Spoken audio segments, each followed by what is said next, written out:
The NBA World Championship Series. Today's game is sponsored by the totally new Chevrolet. Now that's more like it. Cam 2 motor oil, race tough to run tough in any car. And by Cotton Incorporated, the fiber company of America's cotton producers. It's high noon in Portland, Oregon, and CBS welcomes you to the NBA World Championship Series.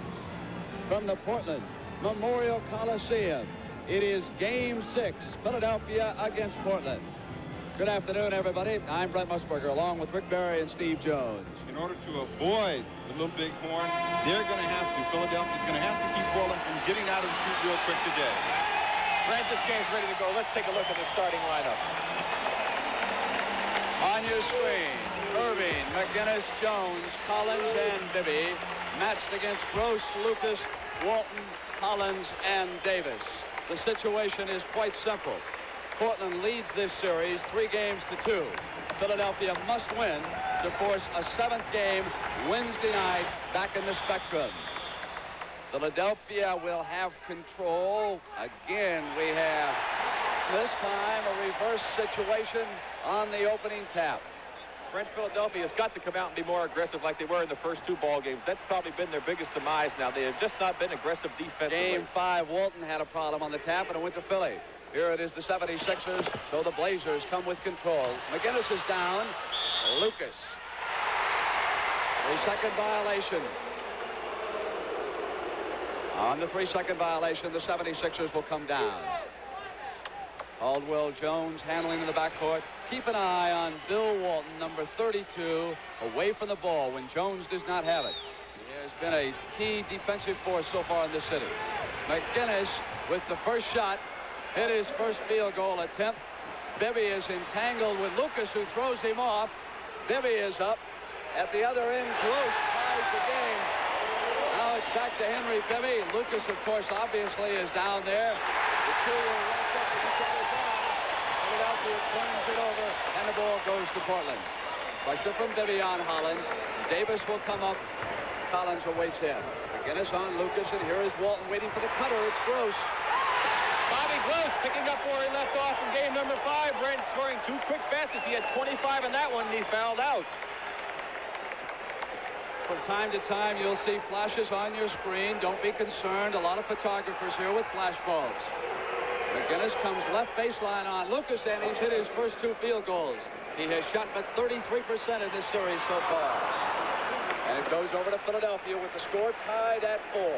As Game 6 begins in the Memorial Coliseum, and Coach Gene Shue, suffering from a bad head cold today, sits back down. McGinnis starts his drive, and Lucas was there. Chaco Donnell, one of the referees, took a blow, fell down over the end of the court. Brent, one thing George cannot try to do is try to do everything too soon. He's hit his first 2 shots. He's got to build his confidence up, but he can't do it by himself.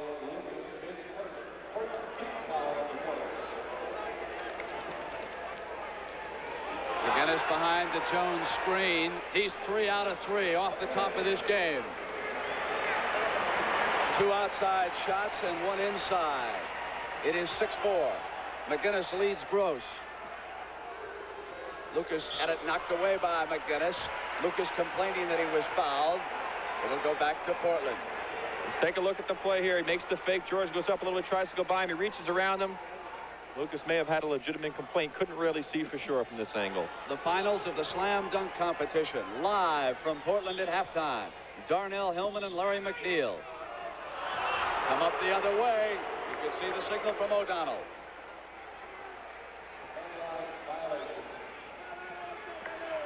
6-4. 76ers lead the Blazers. Walton in the middle. Jones passes inside to the doctor. And then Walton got back to clean up after the miss.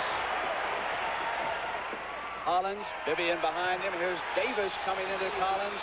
Lucas moves the ball to Lionel Hollins, and it was Hollins has tied it. Philly playing tough off the top of this game, which is something they must do. They must not lose contact here early in Portland. Walton switches out on Erving. McGinnis 3 of 3 with his 4th shot and a miss. Another defensive rebound for Walton. Goes back to Walton on the drive through. Tap back. Davis will control it. A second shot for Portland. Score is tied at 6. Lucas up over McGinnis. There was a whistle. This crowd is so noisy you can't even hear the whistles in here.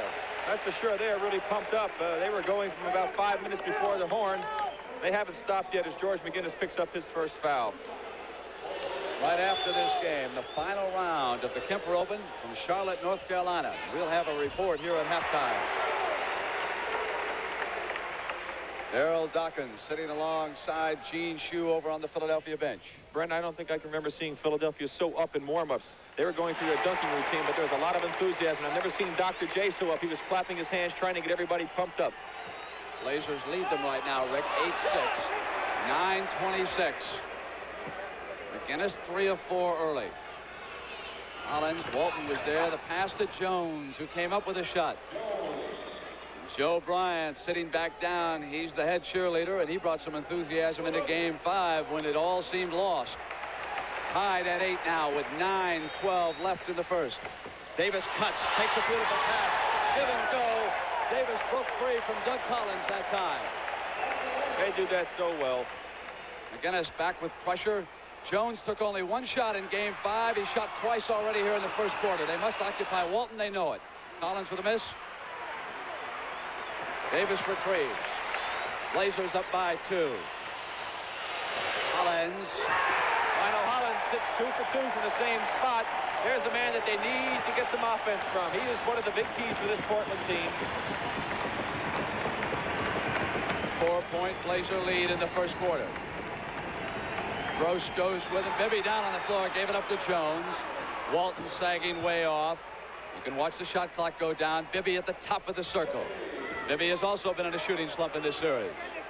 Both teams are off to cold starts in Game 5. Right now, they're both smoking, Brent.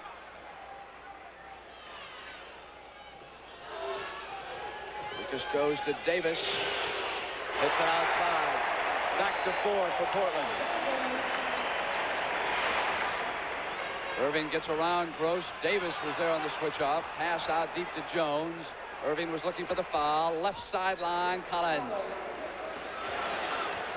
This is some pace they're off to, Brett. No way they can keep this up. It's a 2-point Portland lead. Walton waits. Lucas did not expect the pass. Has control. Knocked away by Philly. Forced the turnover. Hit back by Lucas to Gross. Lucas and Jones gets up, but Walton will have an easy basket.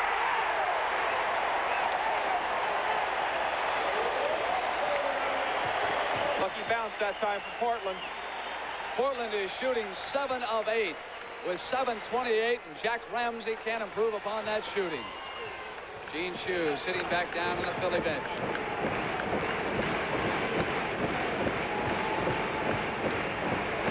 Double team on Erving. Pass goes to Jones. Walton's nowhere near him.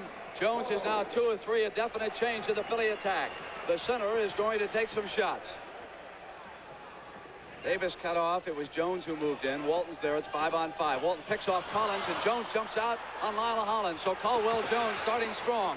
Ball on the floor. Jones to the basket. The doctor is there. Offensive rebound, and he stuffs it in over Gross. Tied at 16. The 76ers respond with 2 hoops. They sure have, Brent. This is not the 76er team we've watched the last 3 basketball games. And Caldwell Jones, the biggest difference I've seen so far. Walton trying to pass inside, was fouled by Caldwell that time. We've got a timeout here in Portland. But, Rick, there is no question about Caldwell Jones' involvement right now. No question about it. And we see the play coming right here. Caldwell was really working hard. Walton with a good pass. Good defense by Julius. No American car has ever had EPA mileage ratings as high as this car. Hi, where's Elm Street? 43 miles per gallon highway, 31 miles per gallon city. Where are your restrooms?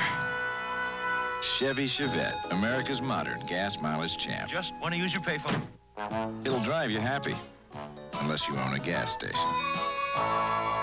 Come to Chevy's giant small car sell-a-thon at your dealers now. Are you still chained to? Gotcha. The rechargeable Norelco rotary razor lets you walk away, free from nicks and cuts. Its 36 surgical steel rotary razor blades are safely protected inside 3 floating heads to give you a comfortable shave that's razor close, razor smooth. for up to 3 weeks on a single charge. The rechargeable Norelco rotary razor. It lets you walk away from gotcha. The finals of Slam Dunk live at halftime, and the Kemper Open final round immediately after this broadcast. These two teams are sizzling. 15 of 21. 78% for Portland, 7 of 9, 62% for Philadelphia, 8 of 13. And now, Rick Barry, we'll see if Walton makes any kind of defensive adjustment against Jones. I think he'll let him shoot a few more times. If he hits 1 or 2 more, he will go out on him again. Tied at 16, Hollins, his third field goal. Blazers up as Lionel Hollins has scored 6 in the first quarter. 6:22. Corky Calhoun has replaced Gross. He'll work on the doctor. Calhoun there, and the doctor had nobody over there in the corners. They cut away from the pass on the turnover. Here come the Blazers, and Calhoun goes back to work on offense. He has hit some shots outside. Philadelphia did not expect him to light him up out there. He's a defensive and a rebounding forward. Lucas, Erving matched against him, battling him. Lucas comes away with the shot. Jones off quickly to the doctor, and Davis cuts off the break. Seals him at the right sideline. Inside to McGinnis. And George McGinnis has scored 4 field goals, 8 points in the first quarter. He held up trying to draw the foul. McGinnis is back on Lucas. Lucas up over the top of the miss. McGinnis off with the rebound. Gives it to Bibby. It's 3-on-2. Here's McGinnis back now to Jones. Yes, sir, Philadelphia finally establishing themselves, getting on the boards, getting the ball up the floor quickly. They are playing the way they must play to win in this series. 76ers sky high right now, but yet Portland only 2 back. Here's Calhoun, Erving with him. Walton waits. Caldwell Jones playing like a man on fire against the big redhead. Lucas outside. Jones off with another rebound. They must have that great game from the center because Walton can dominate at both ends. McGinnis waits, spots Jones. Walton goes with him. Jones up outside. Missed it as he shot over the basket that time. McGinnis ran it down. McGinnis back up. Off. Whistle was blown outside. Caldwell Jones, loose ball foul. That's his second. A very key statistic with the way he is playing early. Lloyd Neal in. Maurice Lucas takes a break with 4:55 to go. Gene Shue yelling something to Bibby. And Steve Mix will try it. I was at the Philadelphia practice yesterday. Mix was not there because of a reaction in that ankle to a pain-killing shot he took.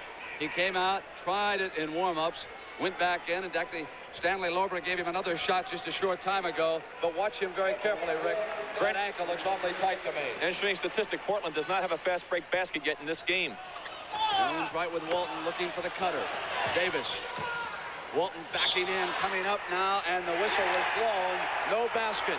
Walton wanted the basket. That's 3 fouls on Caldwell Jones. There's the play again. Bill Walton with the ball. Watch Caldwell Jones bump him with the body right there. Again, he gets him with the body, and that's where the foul was. Blazers down by 2. Hollins with 3 field goals goes to Collins. Walton the wheelman. I'm sure we'll see Daryl Dawkins soon with those 3 fouls on Jones. Davis pumps outside. Calhoun up over the top on Erving, and it went off of Calhoun's hands. It'll go to Julius Erving and the 76ers. There he is, number 53, 20-year-old Daryl Dawkins. Jones goes out with those 3 fouls, and now we'll see if Dawkins can pick up where Jones left off. Bill Walton, the main man for the Trailblazers, and what an effort it takes to contain him. Kareem Abdul-Jabbar did it for Los Angeles as they dueled each other. But the rest of the Blazers' cast was too strong. Mix up over Neal, and Mix has hit his first field goal. He's got point for the lead. He's not running very good, but he sure shot that ball nicely. Collins there with Davis. Neal looks in. Dawkins is with Walton. Walton looks now. Can he get the cutter? The man inside. It's Davis knocked away by Mix. Off to Collins. Key play by Mix. Here's Bibby. Ran into the doctor. Lost control. Loose ball out of bounds. And it's going to go to Portland. Richie Powers, the lead official, made the call. Maurice Lucas took a blow in the neck.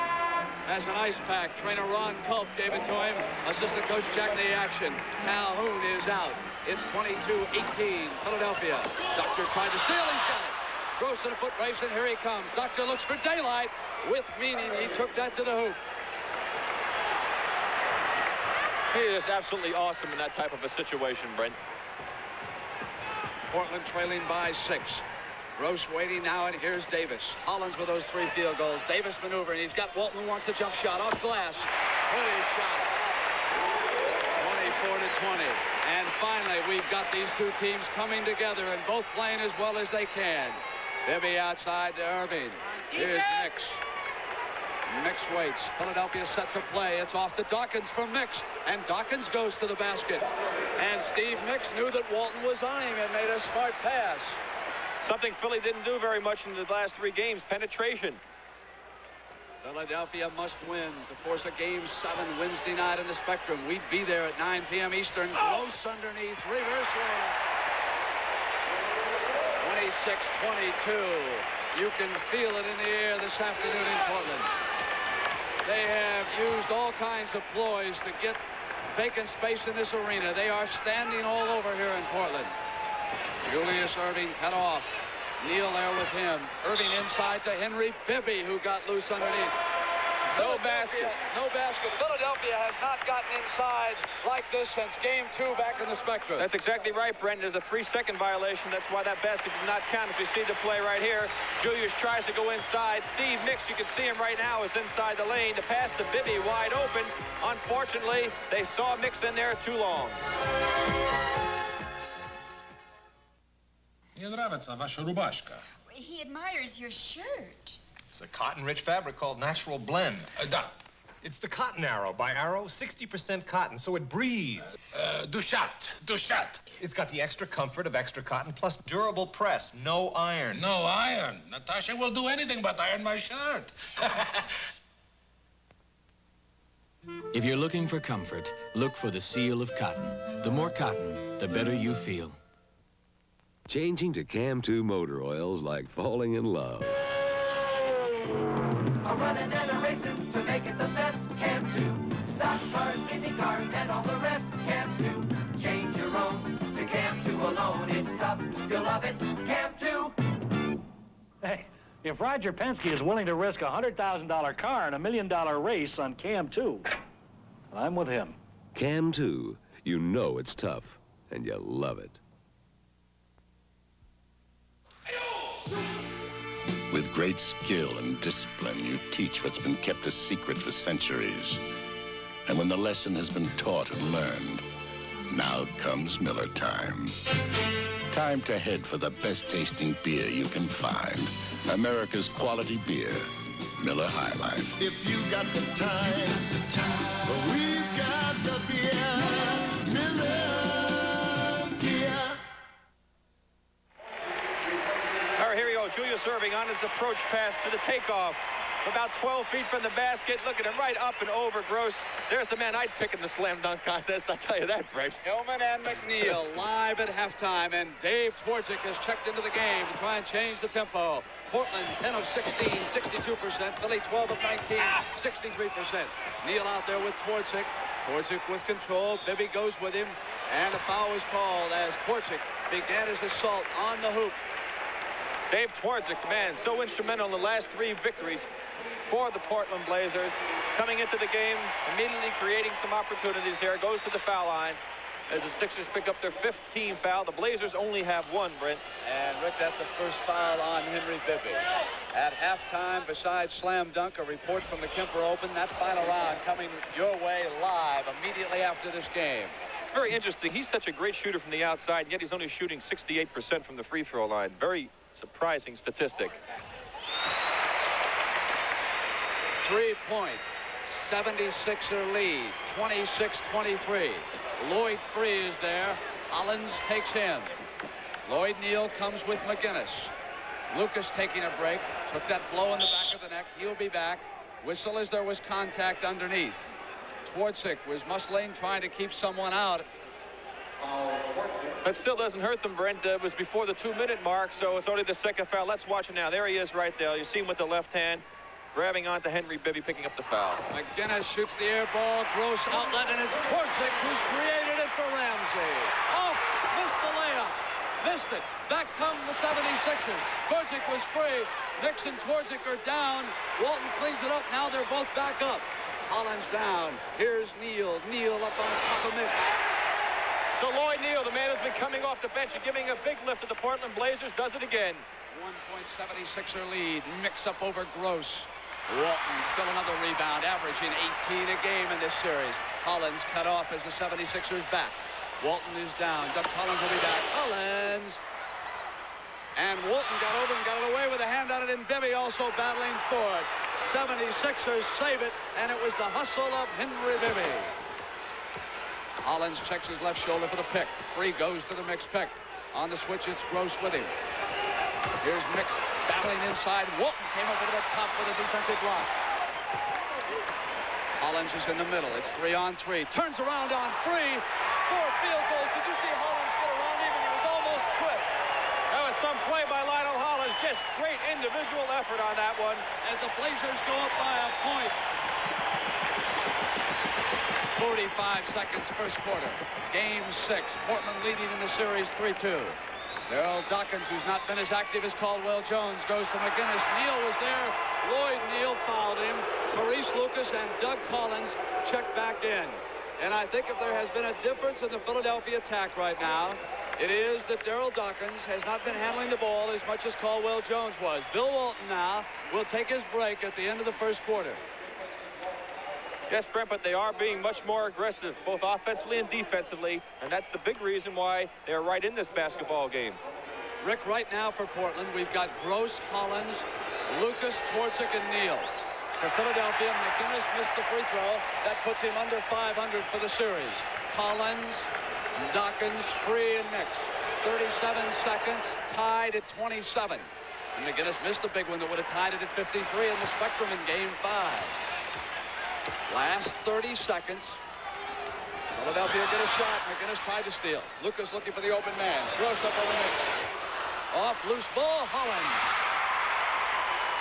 Hollins goes across to Maurice Lucas. Mix is there. They should hold it for the last shot, Brent. A 3-second violation. That is the third 3-second violation. We did not have a single 3-second violation in Game 5 in Philly.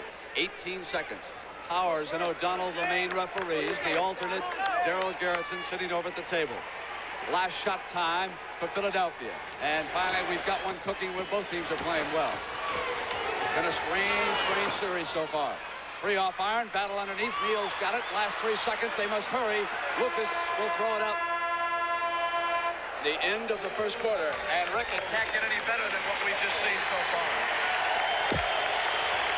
You can hear the crowd in the Memorial Coliseum. It's tied at 27. In city streets or highway speeds, we found the tire that fits our needs. The Goodyear American Eagle, the all-American kind of radial tire. The Goodyear American Eagle Radial, built with Flex 10 cord belts instead of steel. Flex 10, made from a man-made aramid fiber that's pound for pound stronger than steel. The tire for America, the American Eagle. Only from Tire Goodyear. for America. This is what Chevrolet is today. Young and quick and crisply styled. Fully capable of enthusing even the enthusiast. The new Chevrolet Coupe with available F41 sport suspension. Drive it soon because the fun of driving is important. And Chevrolet wants to bring you more.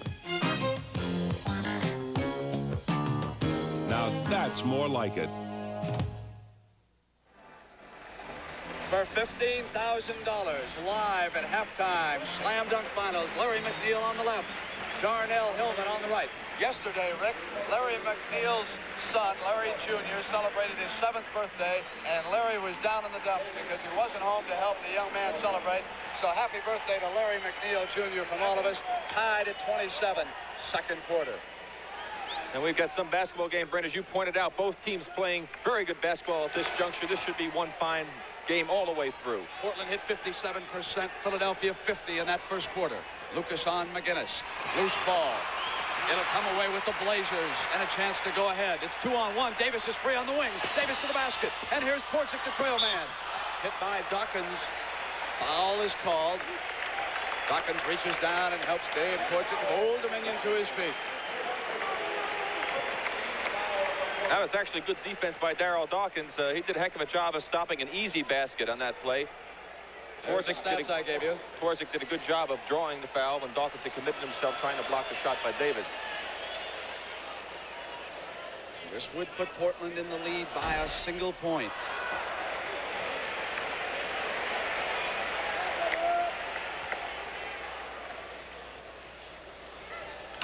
Walton will be back soon.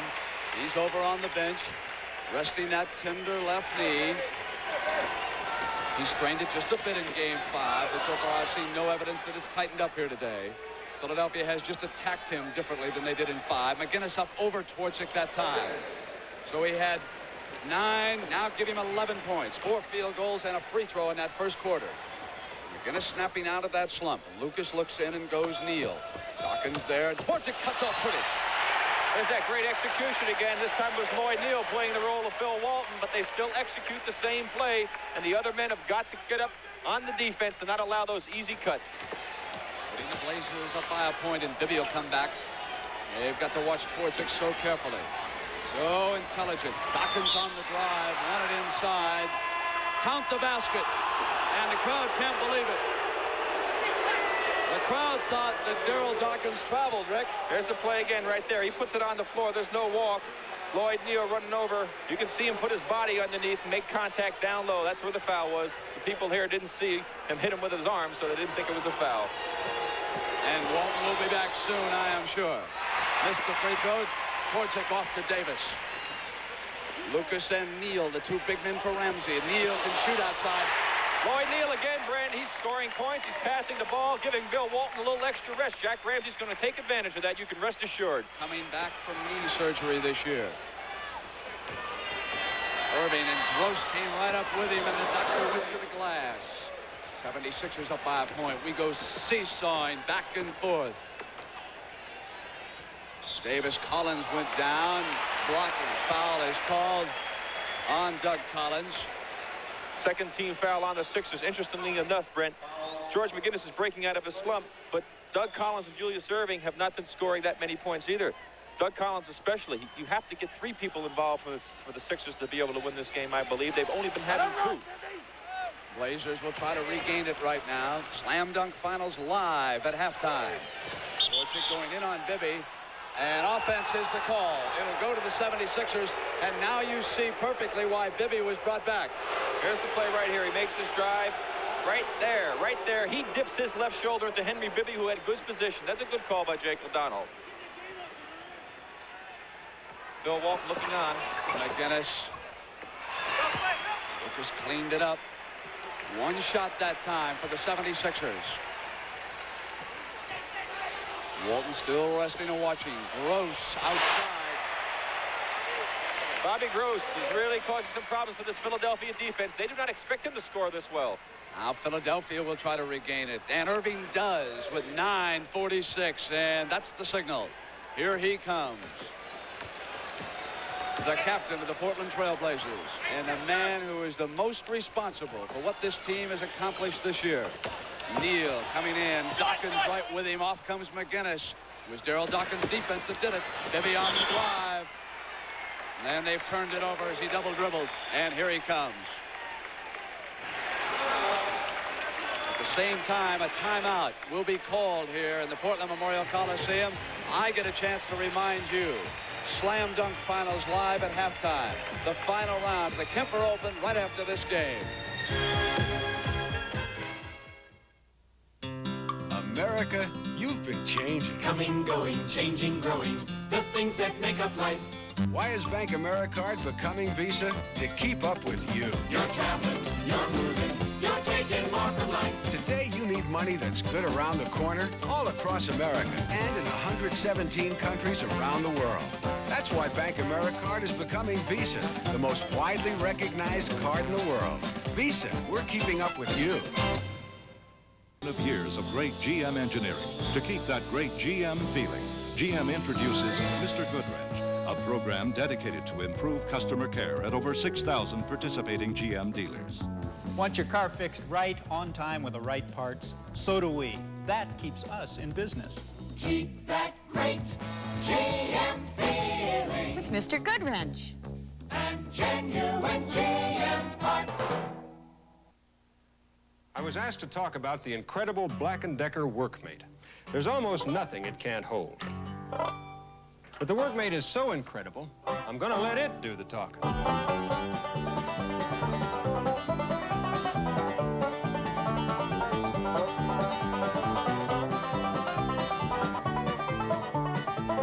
Workmate from Black & Decker, and nobody else.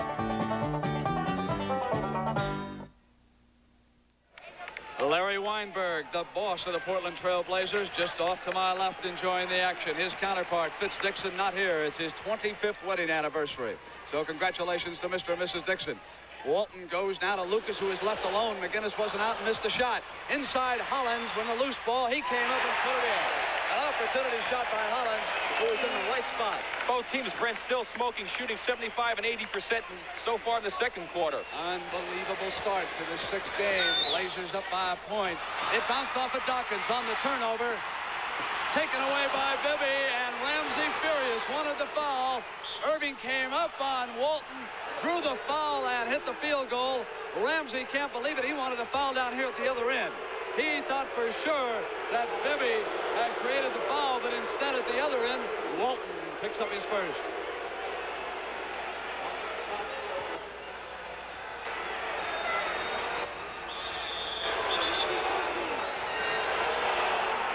And Jake O'Donnell telling Ramsey and McKinney to get back. A warning. Jake O'Donnell is warning. Ramsey turns around. There's that play right here. It's a good steal by Bibby. They shot the foul. Should have been in the backcourt when Doug Collins was running alongside Hollins and bumping him. But that was a great play by Julius Erving and Bill Walton. A 2-point Philadelphia lead, 38-36. 8 minutes and 50 seconds left in the first half. Dawkins goes with Walton. McGinnis giving Lucas plenty of room, and they sandwich Walton. They don't want him wheeling. McGinnis goes down and gets up. Hollins outside. But Gross got the rebound. They didn't seal Bobby off. Good play by Bobby Gross. Now it's McGinnis quickly past Hollins, and Lucas is there, and George comes up. He threw it up a little too quickly when he saw Walton. Off now to Hollins. It's 3-on-2. Collins and Bibby are back. They'll go to Hollins. They try to spread the defense. Hollins from the right baseline is off. Erving with control. Off quickly to McGinnis. Gross gets back, and we'll be all even. Here comes Erving. And Steve Mix will be checking back in with 8 minutes approximately left first half. Tied. Erving. Walton challenges. Walton stays holding. Pass to Davis. 2 blocks already for Big Bill. Davis comes, cuts on Bibby, goes to the hoop. Bill Walton keying in again, making a great block on Julius Erving. Blazers getting the fast break off of the block. Steve Mix waiting. 76ers down by 2, come right back. What a magnificent first half we have had here in Portland. Both teams at the top of their game. Philly must win to force a 7th game Wednesday night. McGinnis up outside. McGinnis has tied it. 7 minutes and 30 seconds to go. Davis across the timeline for Portland. Collins there. Look at that quickness on Johnny Davis. Lucas now. Erving tried to come in behind him that time and fouled him. So Julius reaching in behind him on the dribble hooked him. It's only his first foul, second team foul. Here's the play here. Davis pass out to Hollins. Hollins over. On the fake, Julius gets caught coming out a little bit when he reaches around, catches him on the arm. 3 team fouls, on the Sixers right now. 2 on the Blazers. Maurice Lucas having a difficult time shooting. George McGinnis getting his shot back, but Doug Collins has been a non-entity right now. Brady's not even handling the ball on offense. And they have taken him out of the game, Rick. Bibby and Free are the guards for Gene Shue. Davis with that great quickness looking for the pass. And it was Steve Mix who stood there in the lane and got a hand on it, and it'll go now to Portland. You can watch the defensive setup. Excellent defense by Steve Mix. Bobby Gross will look. It's Walton he wants. Walton comes up on Darryl Dawkins and puts it in. So Walton knows now he's going to have to pick up his offensive production. He's in a shootout. It's a 2-point Blazer lead. In Game 5 in the second half, Walton was content to play some great defense and rebound. He knows just what you have to do. Erving goes left to Mix. Here's Free. Hollins with him. Free comes up. Double team, and there's a foul. He was swinging off. Offensive foul is the call against Free, who swung into Lionel Hollins. Here's the play right here. There you see Free. Good position by Hollins. Gives the jump. There's either right arm. Catch Collins right in the chin. Offensive foul on Lloyd Free. The Bell system recognizes that many seemingly unrelated business problems are really communications problems in disguise. So we've provided our account representatives with the skills and equipment they need to take a company's problems and our solutions to them and fit them together into a total communications system. For we firmly believe that in solving problems for companies like yours, the system is the solution. Bernie's been leaving the house with a smile ever since he started getting stroked in the morning. I've never been stroked quite like this before. The new Bic shaver is so responsive, it turns shaving into stroking. That's because it's so light and maneuverable. What's more, the Bic shaver is cheaper than blades. It's a stroke of genius. Looking good, Bernie. Well, I really got stroked this morning. The new Bic shaver. Lots of great shaves, then on to the next. It's the stroke of genius. Harry, this Chevelle costs less than our little compact.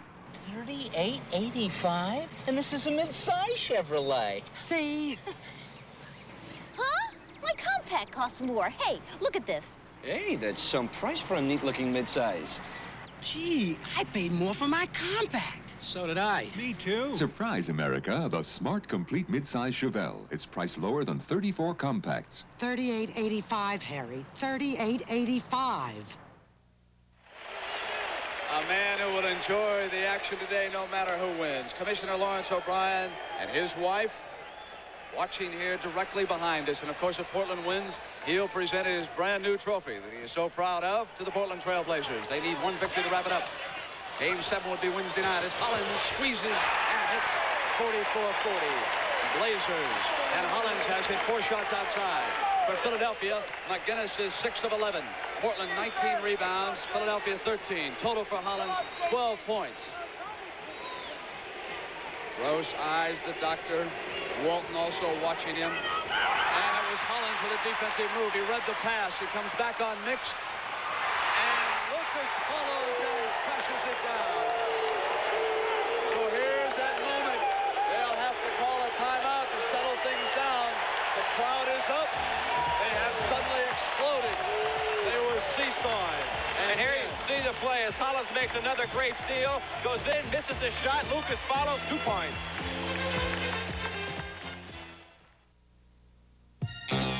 There's 85 feet between you and the ground, and there's enough juice at your fingertips to light up the county.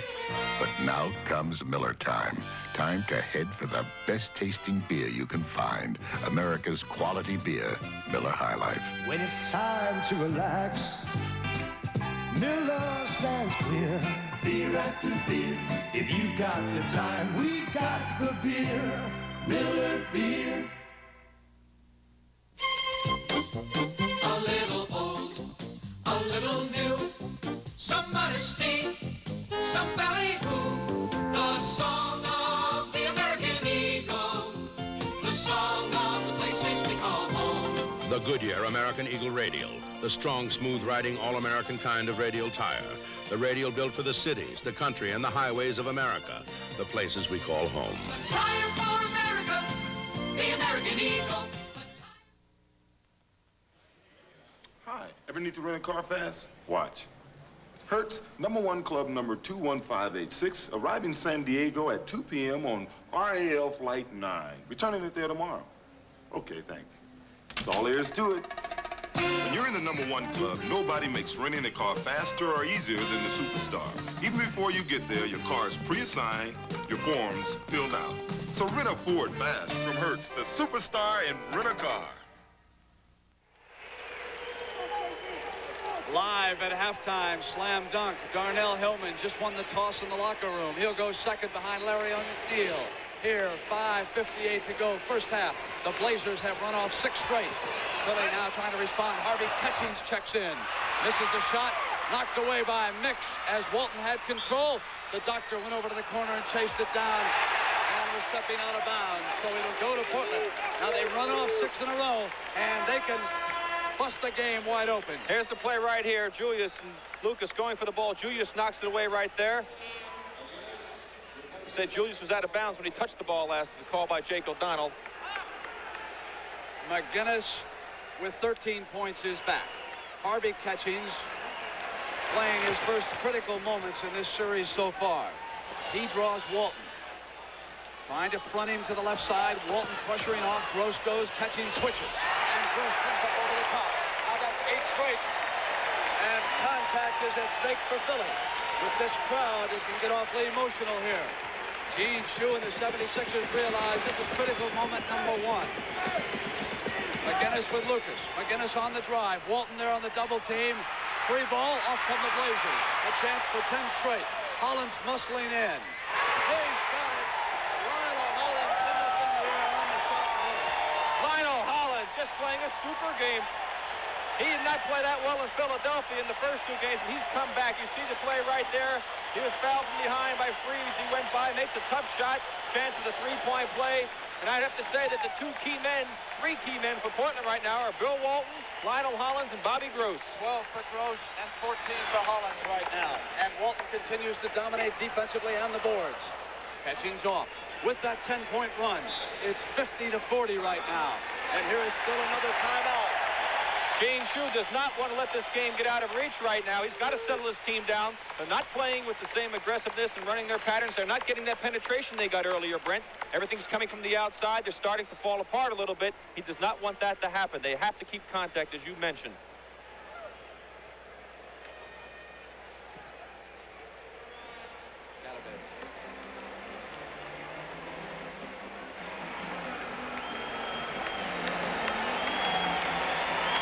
Saturday at 4 p.m. Eastern Time, CBS Sports Spectacular presents live the 109th running of the Belmont Stakes from Belmont Park. And the crowd here coming up and giving the Blazers a huge ovation.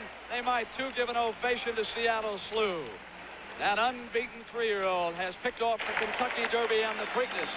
And next Saturday, as a matter of fact, our director, Tony Verna, will be going in on that game in New York as Seattle Slew goes for the Triple Crown.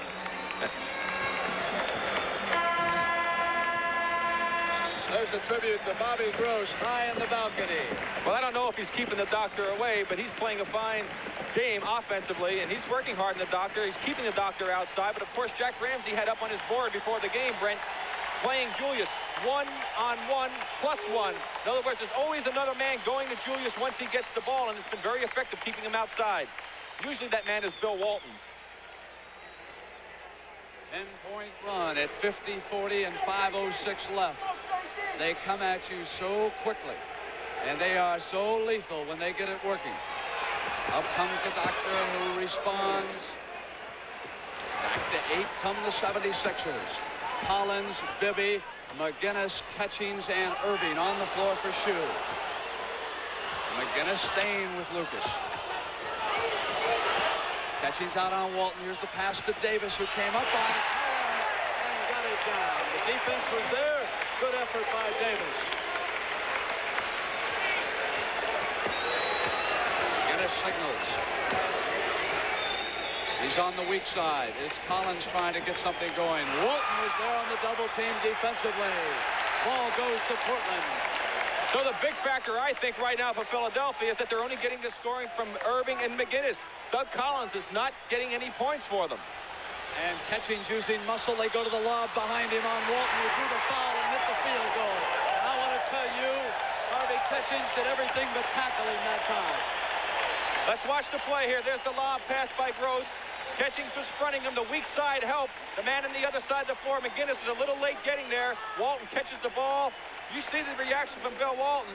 Here's another angle of it. There's the pass. You see George is a little late getting there. There's the foul by George. Basket by Bill. That's where weak side defense is so important. If McGinnis had gotten there a step. 3 fouls, checks in. Catchings goes out. Trainer Al Domenico is tending to Doug Collins near midcourt. Brent, I just do not know how the Portland Blazers can keep up this pace. They're shooting over 60% for this basketball game, and they're showing no signs of letting up. Meanwhile, Philadelphia is shooting almost 55%.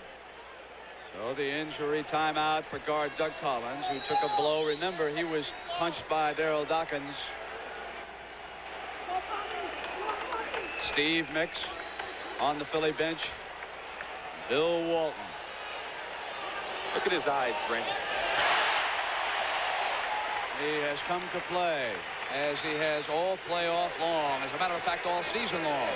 Remember, the Blazers were 5-12 this year in the 17 games that he missed. Here's Erving giving it up to Jones, who came into the basket. No basket. Offensive foul is called. That's 4 fouls on Caldwell Jones. Here, we'll take a look at it again. Julius makes the nice pass. There's the play. Looked like Lionel Hollins may have moved under after the man had committed himself catching. Questionable. A 13-point Blazer lead. Gross gets away, but McGinnis comes over on him. Here is Davis. Hollins sticks out. Now it's Hollins. Jones playing with those 4 fouls. With 5 seconds on the shot clock, Hollins missed outside. McGinnis and Lucas went for it. There was a whistle. Lucas on the loose ball foul, and the ball goes over to Philadelphia. 2 fouls on Maurice. 3 team fouls. Brent, Sixers are in the bonus again. So both quarters, Philadelphia in the bonus. Portland wasn't. 3 forwards on the floor as Joe Bryant replaces Caldwell Jones. It'll be Bryant, McGinnis, and Erving. And Walton takes McGinnis in this situation. McGinnis outside. Davis off. Loose ball foul is the call. Bryant was coming across on him.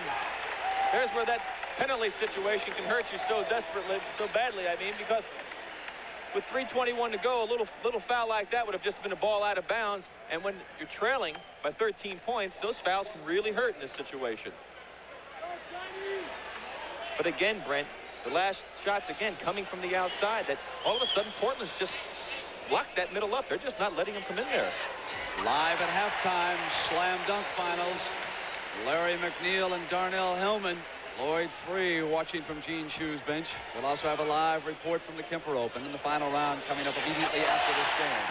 In Charlotte, North Carolina, 57-42. 3:18 left in the first half. That run of 10 busted it open. Erving up on Gross. McGinnis with an offense, and Walton rejected it. McGinnis and Walton crashed to the floor. Both are fine. Here is Davis again. It was Walton at that defensive end. Davis missed the wide open man, Lionel Hollins, to his left that time. He forced up a tough shot. Game 6 with Portland leading 3 victories, 2, and Joe Bryant outside. Bryant brought some enthusiasm when he came into Game 5 late in the spectrum. 57-44, 13-point difference. 2 minutes and 40 seconds left first half. Walton with the signal.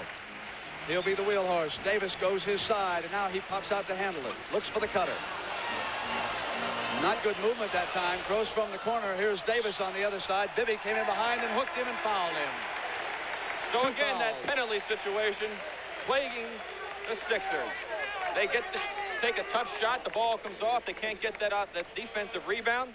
As you see the play right there, Bibby coming in, picking up the foul. Davis to the line. 1 less the penalty for 2.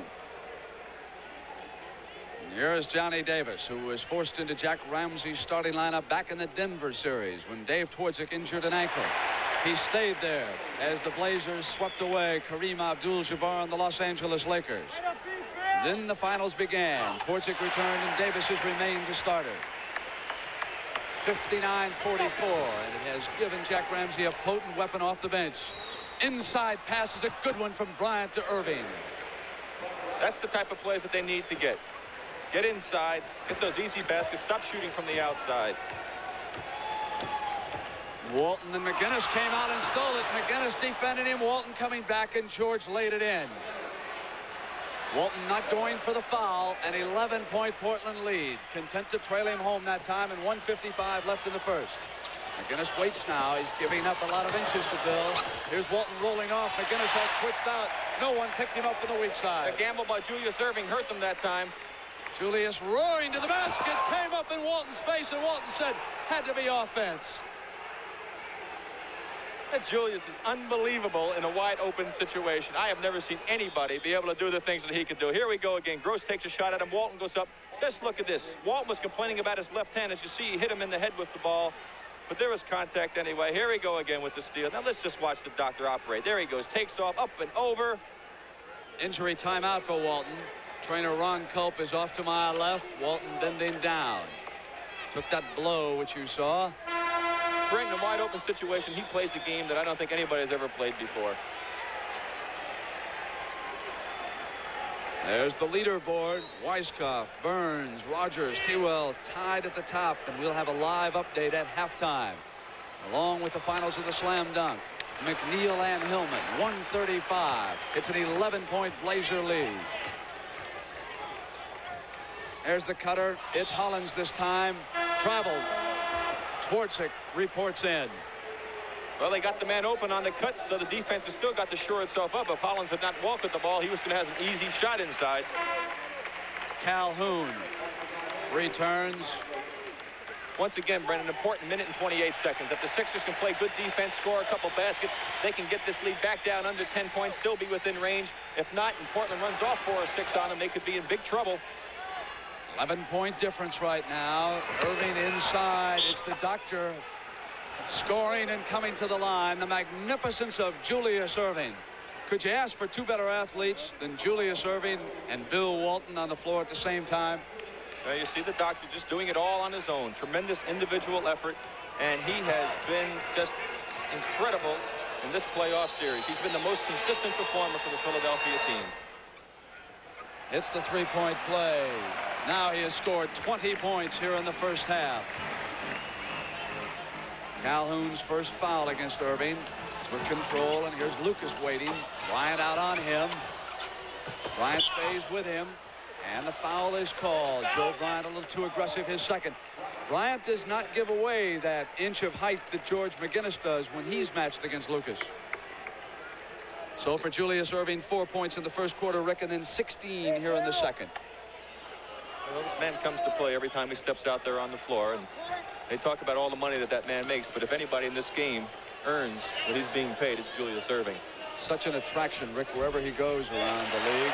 I have to honestly say, Brendan, of all the players in the league, he's the one guy I would pay to go see play. And I think I would pay to see a team like Portland play the way they have in the playoffs so far. So unselfish. 63-53 and 1 minute. Erving wants it to come through McGinnis. Walton out on him. Now the Julius show goes outside, and Walton rolled away from McGinnis and controls still another rebound. So the 3 forwards on the floor for Gene Shue as we come to the end of the first half. Hollins pull up. Walton at the offensive end. Foul. Offensive rebounds now hurting the Sixers badly. As we'll take a look at Bill Walton on this play. Lionel Hollins takes a jump. Look how he establishes the good inside position. He's actually being held there by McGinnis. They didn't call that foul. He gets the offensive rebound, goes up, and Julius catches him on the arm. He will go to the line. 3 chances to make 2. And 2 fouls on Erving. Robin Jones waiting to check back in. Walton will get a break here at the end of the second quarter. Again, though, Brent, Julius Erving having to play a lot of time, a very fast-paced game. Will it have an effect on him in the second half? They need him desperately, and Doug Collins still the unheard-from man in this basketball game.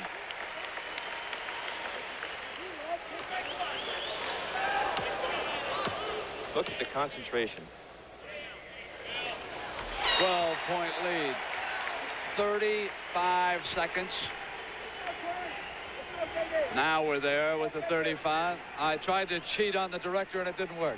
Here's Erving and Twardzik with him. And now Bibby outside the left corner. Hollins down. 25. Twardzik's got an open man on the right wing. Back to Twardzik from Lucas, and Bibby had flowed in. Portland sets up. Walton comes back. Loose ball. Hollins has got Calhoun to the basket. Listen to them in Portland. This is the major sports franchise in this city. And they are closing in on their first world championship, and everything has come to a standstill in Portland. Gene Shue trying to get Philadelphia back in and enforce a 7th game. Corky Calhoun picking up the foul, trying to go for the steal.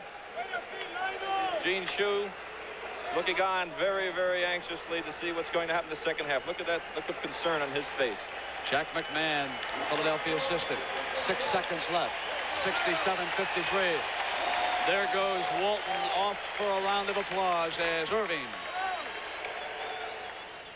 hits the free throw, and that's 21 points for the doctor. 22. Philadelphia will try to smother the ball, but they go long to Robin Jones. Jones up with the jump shot. Collins off last second. They did not get it off in time. The end of the first half. And at halftime, we'll have live a report from the Kemper Open. And also Larry McNeil and Darnell Hillman, finals of the slam dunk.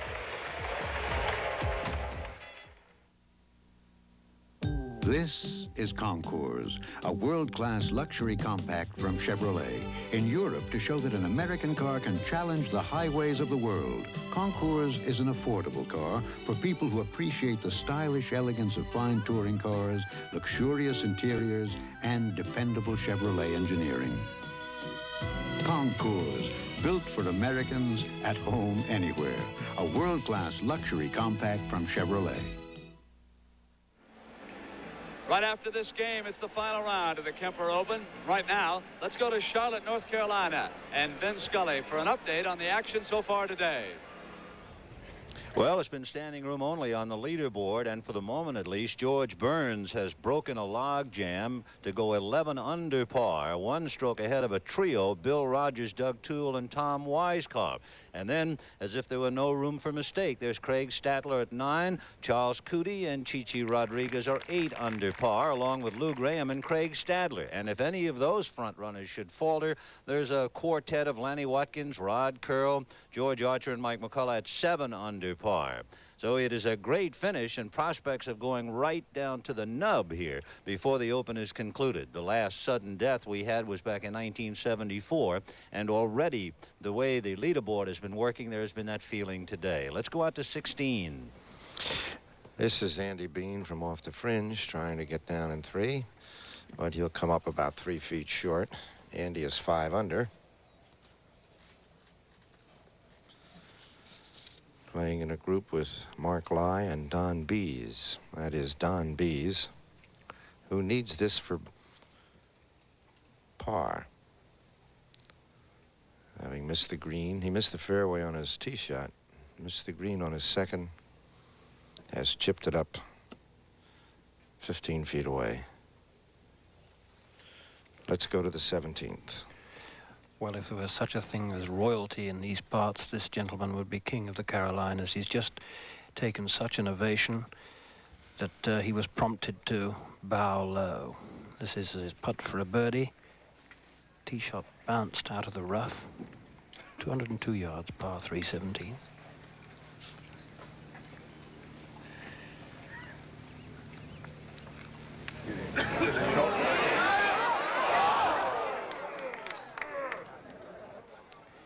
And when the ball bounced out of the fringe, you'd thought it'd have holed in one, the noise.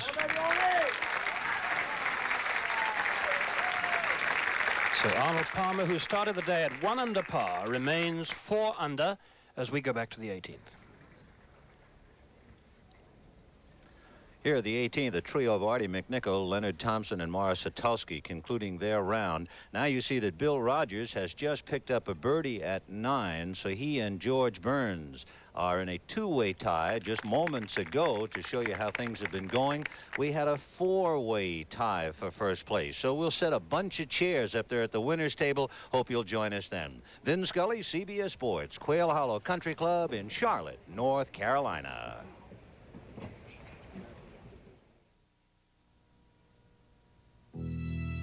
The fire may be out, but you still could be burned, because most homeowner policies don't offer coverage for the full value of your possessions. But the Cavalry Days prices with no depreciation. Based on your deductible and policy limits, you can buy full replacement value coverage on personal property from Kemper. The Kemper Insurance Companies. We're riding hard to serve you better. This report from the Kemper Open has been sponsored by the Kemper Insurance Companies and the independent agents who represent us. We're riding hard to serve you better. Larry McNeil is ready for his slam dunk final against Darnell Hillman, and we'll return with the winner getting $15,000 as the NBA continues on CBS right after this word from your local stations. 007 and Agatha Christie are aboard as 60 Minutes rides the Orient Express tonight on CBS. Transmitters, computers, scanners. It's the age of electronics. and the electronic age has come to Penn Auto Glass. Penn Auto Glass has the latest in electronic equipment to assure you of perfect auto glass replacement. The electronic leak detector checks your installation, making certain it's airtight, waterproof, perfect. You get safety, you get service, Penn Auto Glass. When do you say Budweiser? When we're packing up and heading out. And it's pick-a-pear time. When do you say Budweiser? When it's pick-a-pear time. And also Harry's Poker Night. Yes, indeed. Pick-a-pear time's the perfect time to say Budweiser. Twice. You got it. When you say Budweiser, Pick-a-pear. Partner. You said it all. Channel 2, New York. Time for the slam dunk final, and let's go to Don Crickey. Don? Thank you, Brent. Basically, how the slam dunk works, if you've been with us throughout the season, each player will get 5 slam dunk attempts. For everyone that's good, it's worth 2 points. And the biggest determinant in scoring will come from a 3-man panel of judges who you'll meet shortly. The more difficult, the more artistic the slam dunk attempts, the more style points they get. A perfect score would be 40. Representing the Golden State Warriors, here is 6'9" Larry McNeil out of Marquette University. And his competition today from the Indiana Pacers, more recently traded to the New York Nets, from San Jose State, Darnell Hillman. And now let's meet our 3-man panel of judges. On the right is Mendy Rudolph, CBS basketball analyst, a man who refereed over 2,000 NBA games. Next to him, a member of 10 World Championship teams with the Boston Celtics, Sam Jones. And nationally known basketball writer Larry Bortstein of Denver, Colorado is our 3rd judge. We had a toss of a coin. Darnell Hillman won the toss. He elected to go second, so Larry McNeil will lead it off with a $15,000 first prize on the line.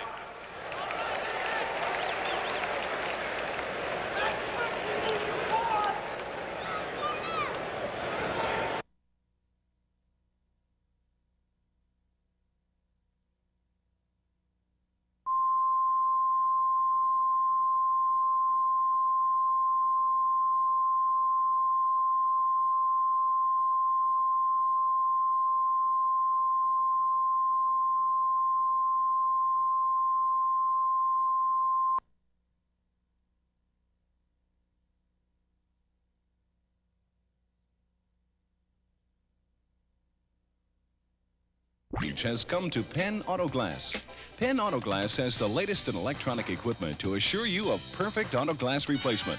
The electronic leak detector checks your installation, making certain it's airtight, waterproof, perfect. You get safety, you get service, Penn Auto Glass.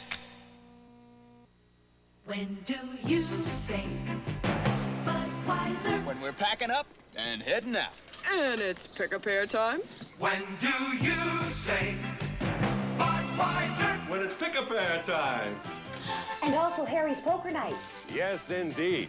Pick-a-pear time's the perfect time to say Budweiser. Twice. You got it. When you say Budweiser, Pick-a-pear. Partner. You said it all. Channel 2, New York. Time for the slam dunk final, and let's go to Don Crickey. Don? Thank you, Brent. Basically, how the slam dunk works, if you've been with us throughout the season, each player will get 5 slam dunk attempts. For everyone that's good, it's worth 2 points. And the biggest determinant in scoring will come from a 3-man panel of judges who you'll meet shortly. The more difficult, the more artistic the slam dunk attempts, the more style points they get. A perfect score would be 40. Representing the Golden State Warriors, here is 6'9" Larry McNeil out of Marquette University. And his competition today from the Indiana Pacers, more recently traded to the New York Nets, from San Jose State, Darnell Hillman. And now let's meet our 3-man panel of judges. On the right...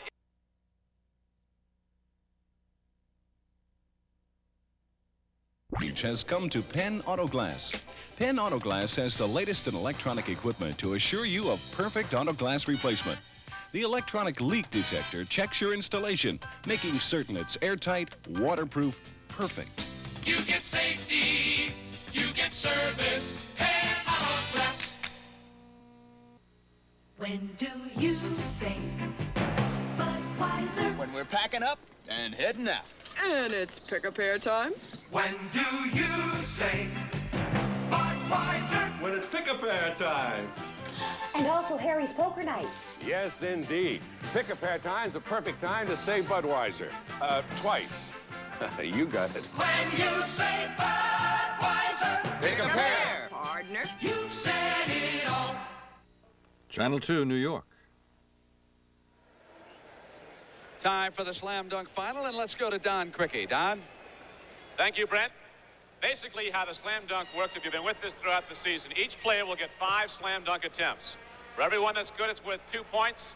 And the biggest determinant in scoring will come from a 3-man panel of judges who you'll meet shortly. The more difficult, the more artistic the slam dunk attempts, the more style points they get. A perfect score would be 40. Representing the Golden State Warriors, here is 6'9" Larry McNeil out of Marquette University.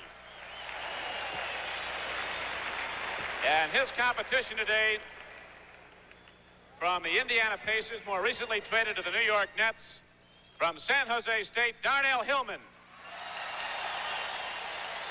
And now let's meet our 3-man panel of judges.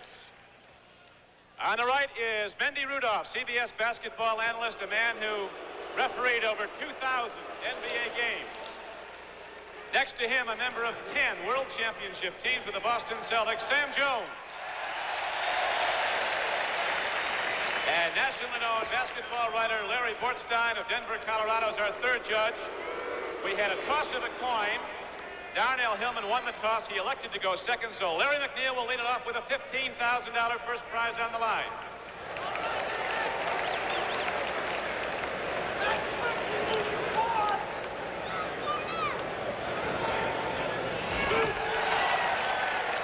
Larry McNeil is 1 for 1. It is most important they make all 5 because in many of the competitions leading up to this, a missed shot has cost them. Larry McNeil is 2 for 2 with 3 slam dunk attempts to go.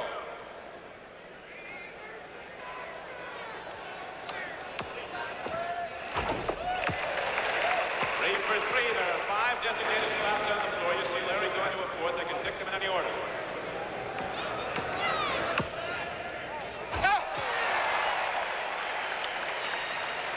Grade high on style points, a timing slam dunk, and Larry McNeil got all of it.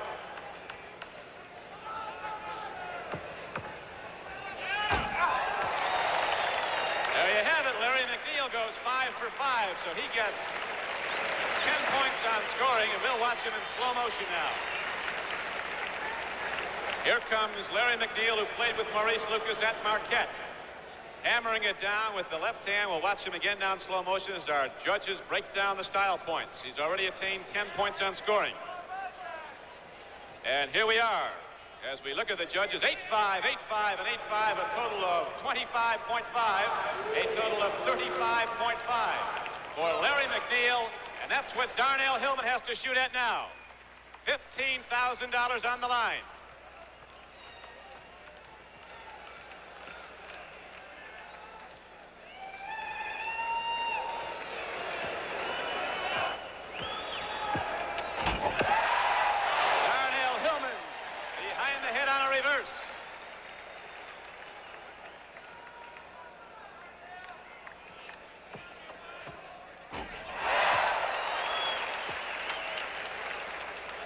They call him Dr. Dunk in Indiana. From San Jose State, 6'9", 215-pound Darnell Hillman. All of it. All of it. Darnell is now 3 for 3. Remember, he's shooting at 35.5, and Larry McNeil made all 5 of his attempts. Well, can he do it?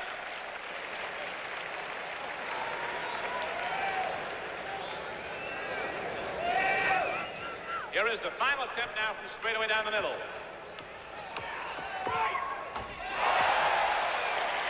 Darnell Hillman with a big effort, shooting at Larry McNeil's very fine score of 35.5. And we'll watch Darnell now in slow motion. Way, way up and down. That was his second attempt. Kind of a double clutch. Darnell Hillman. Here he comes on a third attempt. They're waiting at style point breakdown. All right, let's see what the judges score on Darnell Hillman. 8-5, 9-5, and 9. So Darnell Hillman edges out Larry McNeil for the $15,000 first prize. And we're going to meet our champion and our runner-up right now. Darnell? We had some tough people to beat, Darnell, along the way. You beat Kareem Abdul-Jabbar and Richard Washington, among others. Moses Malone, congratulations. Thank you, Don. I'd just like to say thank you to my family for standing behind me and helping me get through this little ordeal. I had a little work to do, and I went out and did it. I'm happy about it. You got some money coming in the mail. Congratulations, Darnell. All right, thank you. Darnell Hillman. Now let's go to Brent Musburger. Don, tell Darnell to hold up. I got Julius Erving. I want the winner. Rick, you and Steve Jones get some money, and let's get the doctor out there against Darnell. We'll be back in just a moment. Hi there, what are you doing? Go ahead, say it. You think I goofed, don't you? So I got the wrong paint last time, so it didn't last. Don't rub it in. But, sweetheart. Admit that I was smart enough this time to get lucite paint. Lucite's tough. It has a special tough sealing process with overlapping mica plates to help seal out moisture and resist peeling and cracking. So give me a break. I'm doing it right with tough sealing lucite. You do everything right. And for rustic wood, do it right with lucite exterior stain. Tennis pro Rod Laver is wearing ordinary sunglass lenses, but his opponent, Stan Smith, is wearing sun sensor lenses. As it gets darker, Laver has to strain through his ordinary lenses to see Smith. But Smith's sun sensors have lightened automatically, so he can still see Laver clearly. There's no sunglass strain, much to Smith's advantage. That's match, Rod. Now let's play it again, Stan. Also available in prescription lenses.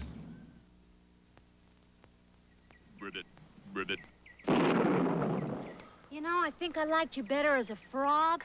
As a frog, you had a much smoother face. Say, Prince, didn't you ever hear Palmolive Rapid Shave? While you were away, they improved it. Palmolive Rapid Shave is thicker and lusher than ever. Feels good while you shave. Feels good after. Improved Palmolive Rapid Shave. Feels good while you shave. Feels good after. What do you say now, Prince? Ribbit. Ribbit?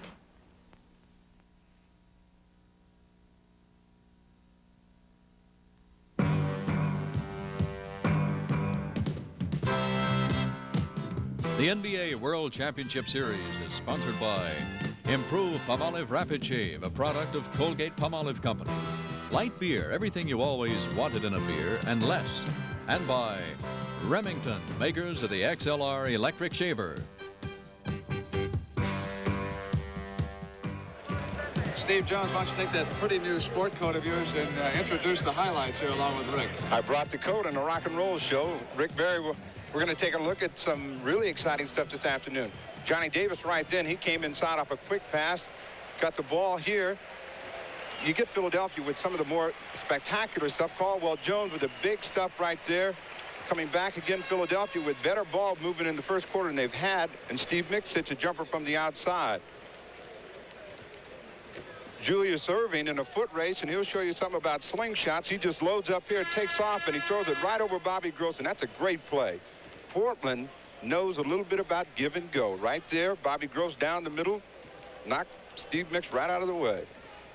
And back again, another give and go. Dave Torzik coming down the same way. You'd think Philadelphia would learn as they leave that middle open time and time again. Again, a live play into Walton. He backs out, a great live, and he looks over for a little help, and he gets it. And last again, Erving with an open face stuff right in Bill Walton's eyes, and he takes it in.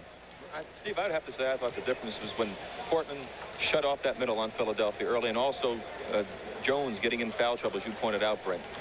Oh, Caldwell Jones got some real tic-tac fouls. I thought that hurt him, really. He got in trouble early, and that prevented him from putting a lot of offensive pressure on Bill Walton. I think the key for them is not to shoot quickly from the outside. If they can move the ball at all, they'll get back in the game. Portland, again, is running very well, and you can't stop them by shooting outside that way. course, Doug Collins. He only touched the ball 7 times on offense in the first half. Doug Collins has not been involved in the game as much as he has in the other ones. He's worked a lot harder. Today, he seemed very tired. I watched him a couple times. He's taking extra blows out there. He's going to have to dig down a little bit deeper because there's no tomorrow. Of course, Portland, they've got 4 people in double figures leading their scoring, and the 76ers only have 2 people, and this has been the story throughout the series. Well, they had 2 that carried him in the first game, and Portland just been able to get more scoring, but they have to get bigger scoring from the 2 people that are going to carry him. Erving is doing his job. McGinnis is beginning to come along, and they can look for somebody else to do something, and they can probably get back in the game. I would think that Portland is not going to change their game plan. They had a lot of easy baskets inside. Philadelphia's going to have to try and go back inside themselves.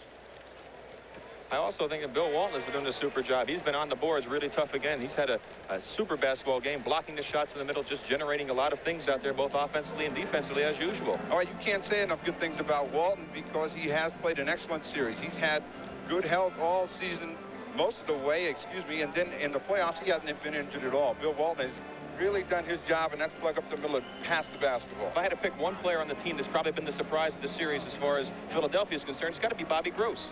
Oh, Bobby Gross, he surprised Denver.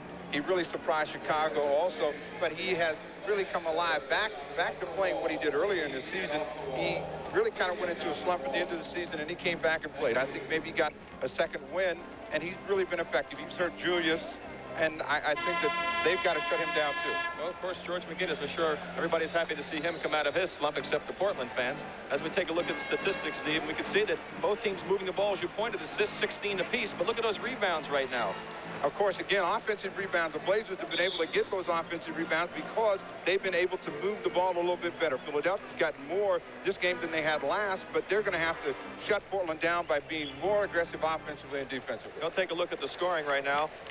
As we pointed out, 2 men, Erving and McGinnis, 22-15. The rest of them not really a big factor.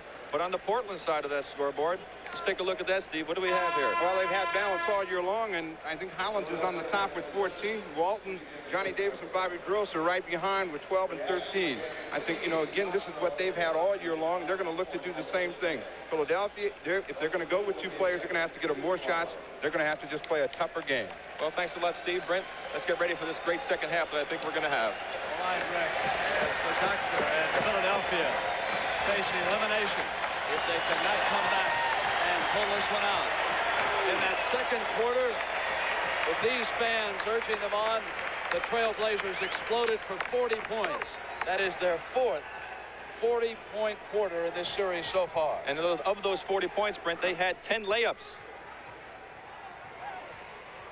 Erving and Walton rejected, and Gross was out of bounds when he touched it. Another block by Big Bill. There's that one-man defense +1.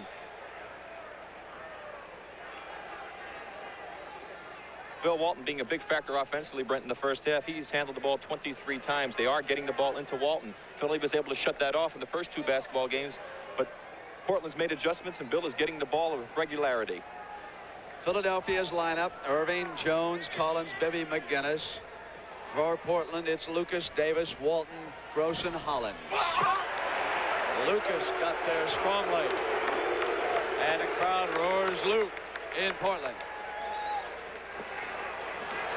Jones with 4 fouls playing Walton. Lucas to the screen shot. Jones rolled off outlet. Now remember, Collins was held to 2 points in that first half. Looking basket. Miss on the drive, so the frustration continues. Loose ball, McGinnis back. Comes up and hits it. George McGinnis with his most effective offensive performance so far. 17 points.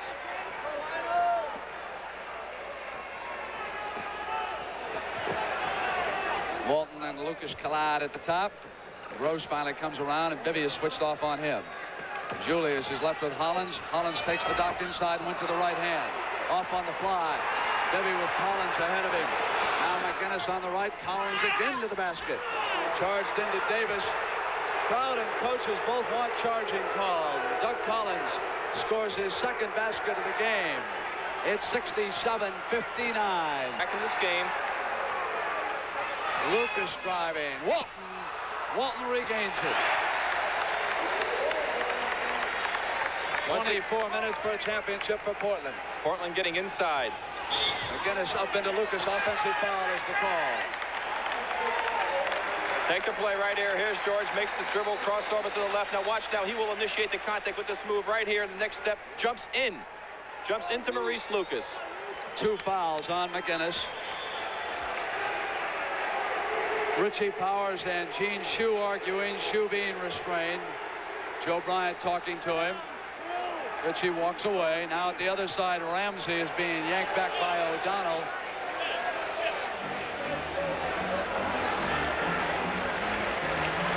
Down in his familiar spot. You know those slacks Jack Ramsey wearing today? Those are the kind that you could throw in a shower and not worry about how they would come out. That's how confident this franchise is today. They dressed accordingly. Collins is there with Davis. Walton out. Lucas was down underneath. Maurice tried to get off the floor by scooting along the ground when he was laying down in the 3-second area, but even if you go off the floor, if you're still inside that lane area, it counts as 3 seconds. You must go out to the perimeter, to the outside of the lane. Lucas pointing to the wet spot where he went down, Rick. Jeff wiping it up.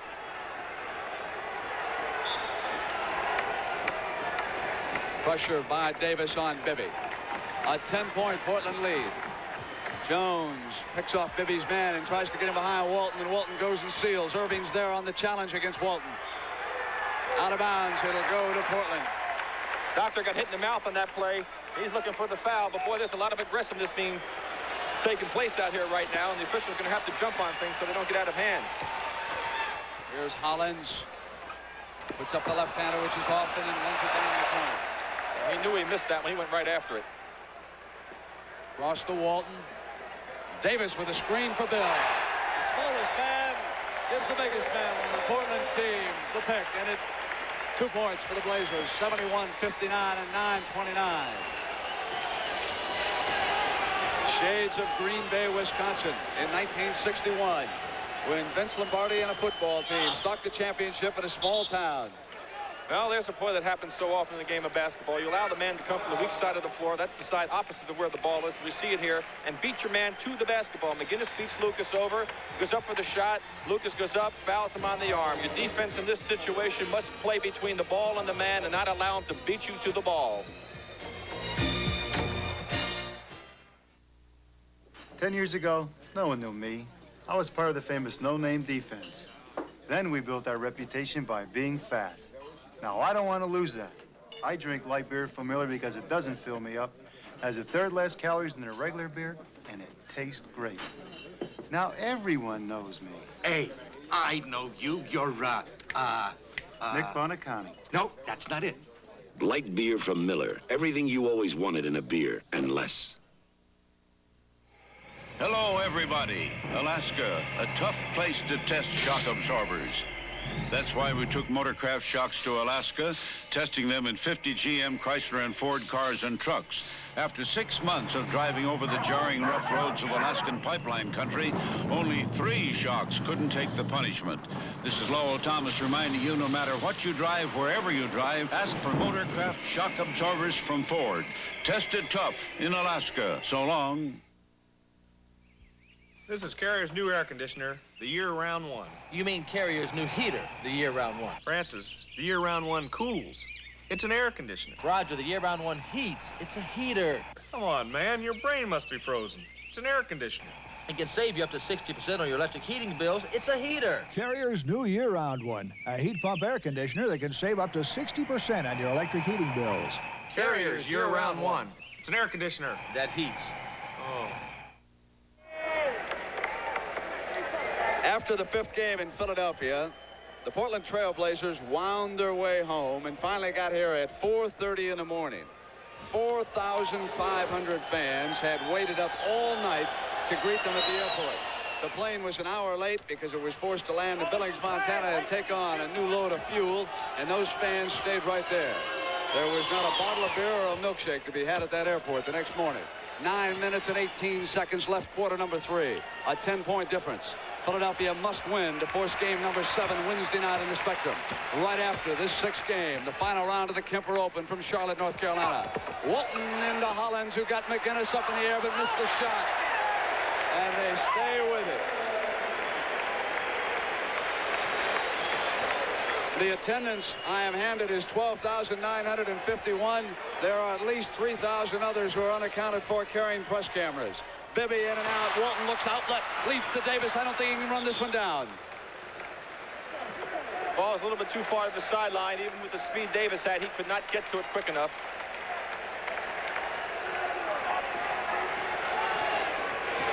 They have rallied around the basketball team in Portland, Oregon, as Collins comes into Walton and offensive foul is called.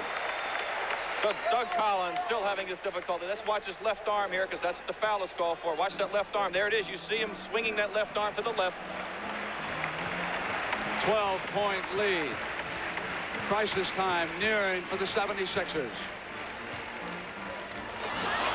Off they come. Here's Bibby. It's 3-on-1. McGinnis comes to the basket strongly with his best offensive showing. 21 points in this 6th game. Gross open. Excellent pass by Lucas. Defensive breakdown again by Philadelphia. Just not watching man-ball relationship.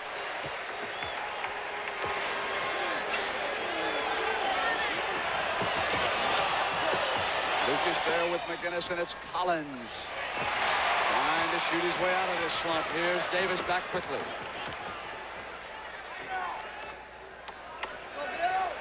Two guards having a fine game for Jack Ramsey offensively. Walton gets Jones up, turns around. Gross regains it, and here's Walton.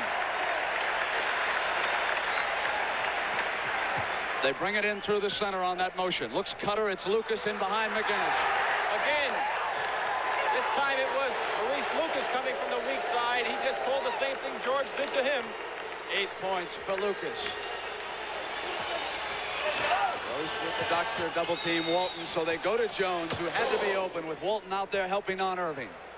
12-point lead by Portland. Little difference in this second half, Brent. Both teams only shooting 30-some-odd% so far in the third quarter. McGinnis there with Lucas. Double team with Erving. Davis. McGinnis with position. Lucas came in behind him, knocked it out of bounds. Steve Mix will check in for Gene Shue.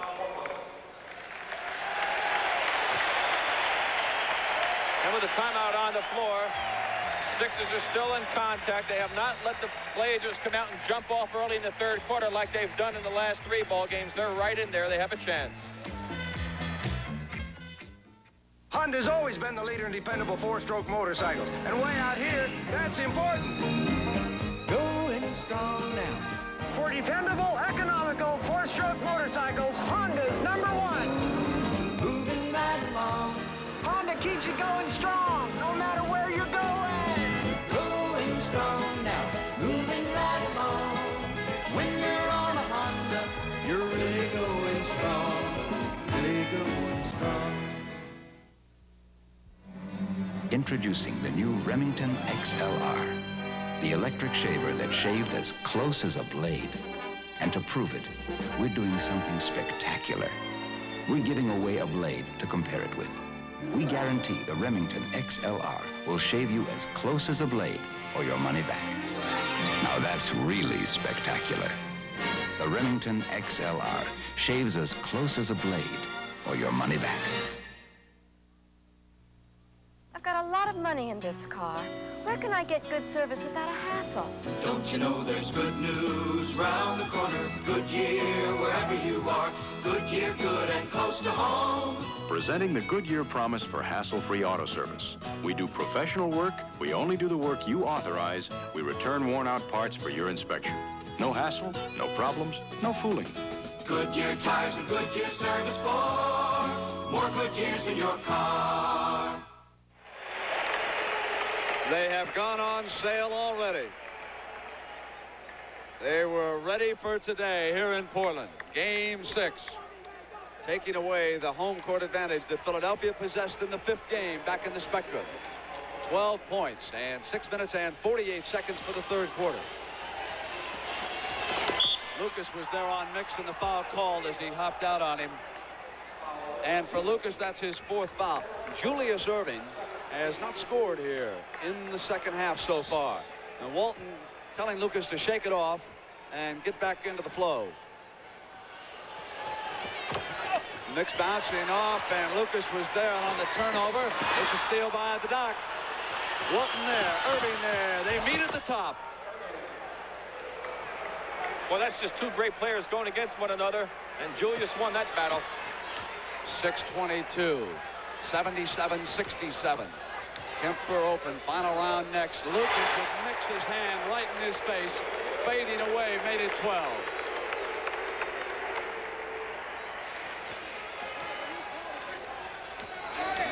Collins back to Bibby.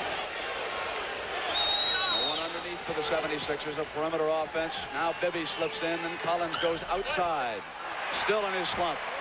Collins looking. McGinnis will check back in. Julius is tired, Brent. He's not getting back down on defense very quickly at all. Here's the play through Walton. Waits for the cutter. He'll screen for Lucas. Short. There was a whistle.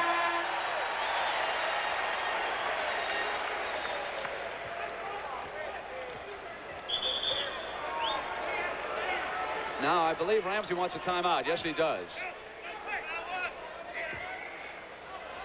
But they cannot have it right now because the ball belongs to the Philadelphia 76ers. But Ramsey has told the team that he wants a timeout.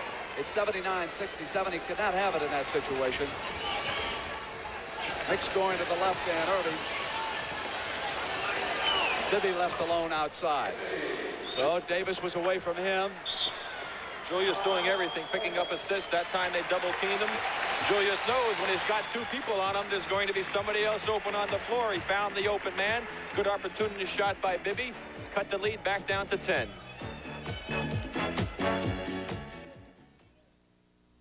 Keep your eye on the ball now. Remember, no one-hand catches. Okay, let's go. Keep that ball in front of you.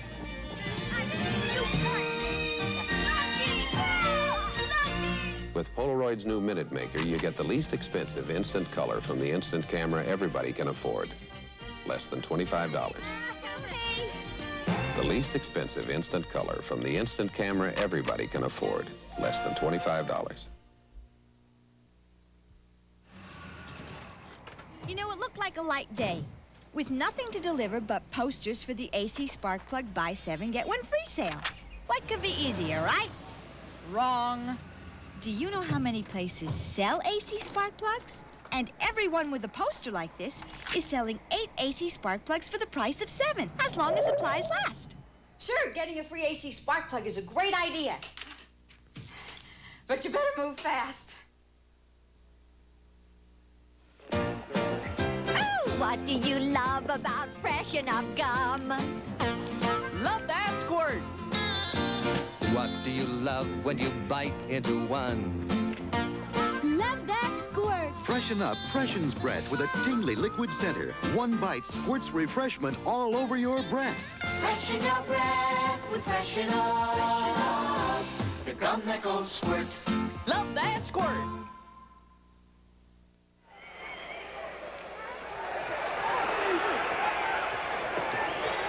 Dave Twardzik checks in for the Portland Trailblazers with 5:06 to go in the third.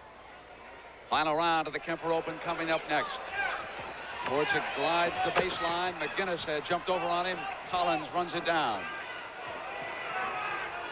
Philadelphia trailing by 10. Looking for that surge now. McGinnis left perimeter. Makes it 8. 4:45. And now listen to the crowd. They'll urge the Blazers back into it. It's the home court advantage. Collins off to Twardzik. He'll take the shot. It's 10 again. Lloyd free. Gets ready. Jones stationary off to the side. Walton with a hand there, watching the middle carefully. Shot clock being used up by Philly. It's a factor, and Collins is deep in the corner. McGinnis comes up, and there was a 24-second violation. And there was simply no movement. And listen now to the crowd. They played Tough defense that time, Brent. First 24-second violation of the game. Collins goes out as Free comes in. Philadelphia faced with the unenviable and very difficult task of playing catch-up basketball away from home. Trailing it by 10 and 3:55 left in the third. Lloyd Neal out there. McGinnis with him. Lucas out. 4 fouls. Getting the press. 3-second violation. From the side, Philadelphia will put it in play. Twardzik and Hollins await Bibby and Free. Slumping Collins out right now. Neal there with McGinnis. Gross had it thrown right to him. That's just a bad pass right there. And right to Bobby Gross. The doctor wasn't there. Neal to the basket. Gross got a hand on it. Bobby Gross reached out, got a hand on the ball, and tapped it back in. Super individual effort by Bob Gross on that play. Very reminiscent of what Bill Walton did back here in second game in Portland. 12-point lead. 3. McGinnis at the offensive end had come up, and Neal and he squaring off briefly. How important the offensive boards are. Give a team a second opportunity, and you really pay the price in this game. 3 fouls. Let's watch the Gross play. Here we go. The shot's going to come up here by Neal. It'll come off. Watch Gross come into your picture in the bottom right of your screen. Ball bounces off. Extends all the way. His arm is completely straight. He manages to get it there. Beautiful soft touch and control by Bob Gross.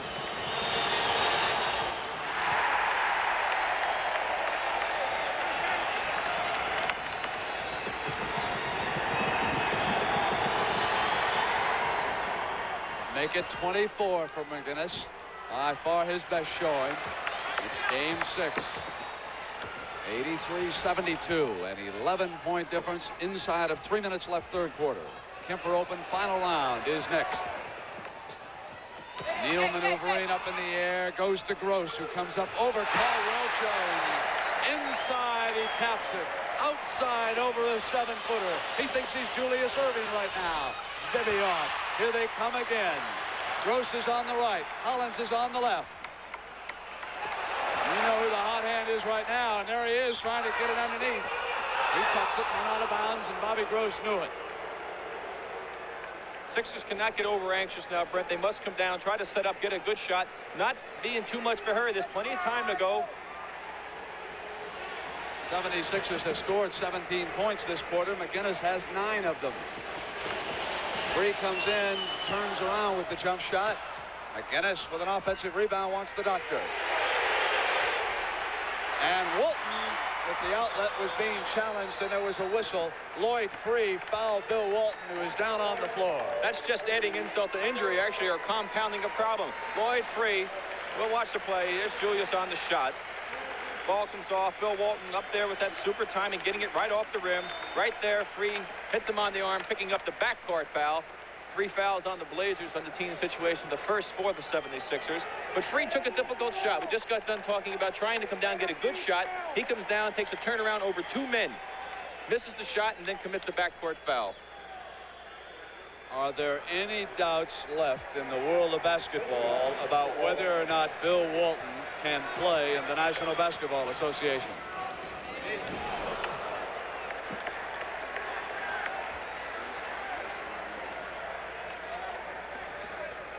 Call it vegetable power if you want. Call it Ian, talent. Maurice, Lucas, both vegetarians. Call it talent, Brent. Better word for it. Great talent. 2 minutes left, third quarter, 86-72. Erving maneuvering underneath with Gross there, went to the left hand. It's only Julius's 4th point of this half. Went to Gross on the pass, even though Erving was there, and Walton took it back with the jump hook.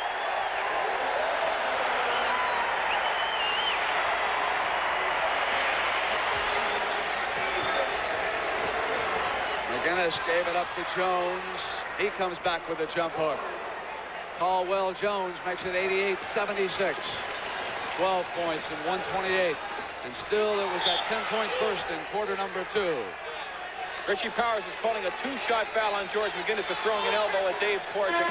Jake O'Donnell walking over to step in.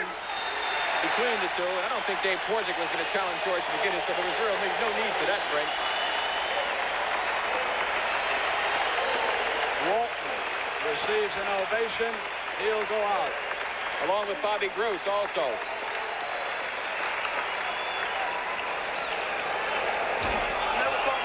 Dave Twardzik still being plagued at that free throw line. That's his third miss so far from the line, I believe. And Rick, 3 fouls on McGinnis. Yes, he's only 2 for 5 from the free throw line. This man is a 60% field goal shooter.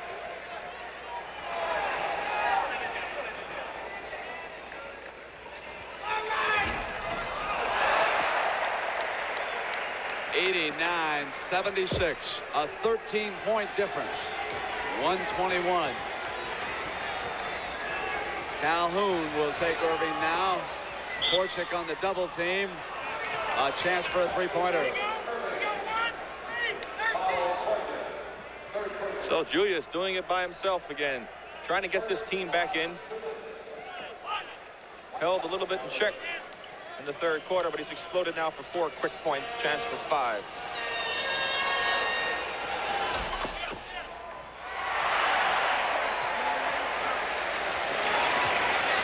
Lloyd Free picking up Twardzik. 105, third quarter. Twardzik got inside and traveled. But again, Twardzik had the lane. He had the opening to the basket. If he had not walked with the basketball, he would have gotten into the hoop, creating problems for the Philadelphia defense. They have got to shut that middle off and try to make Portland go from the outside. An 11-point difference for the 76ers. Erving. Now it is suddenly 9, and there's the magnificence of the doctor. Down goes Free. He and Jones collided, and of course that rib cage, I believe, is bothering Lloyd Free for just a moment here. Inside pass to Calhoun, and they get to the hoop. Back to 11. Erving forced one that time. That was one of the few bad shots that Julius has taken in this game, Brent. Ball goes back to Philadelphia. Crowd unhappy with it.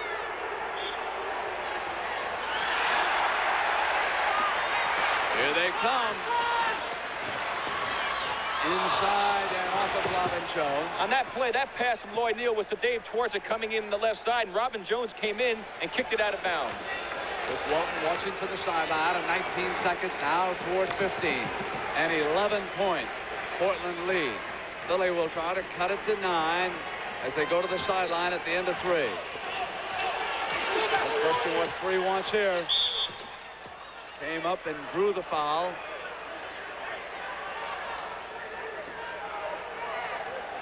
Again, no ball movement. This is all one-on-one. Free just taking the ball, backing in there.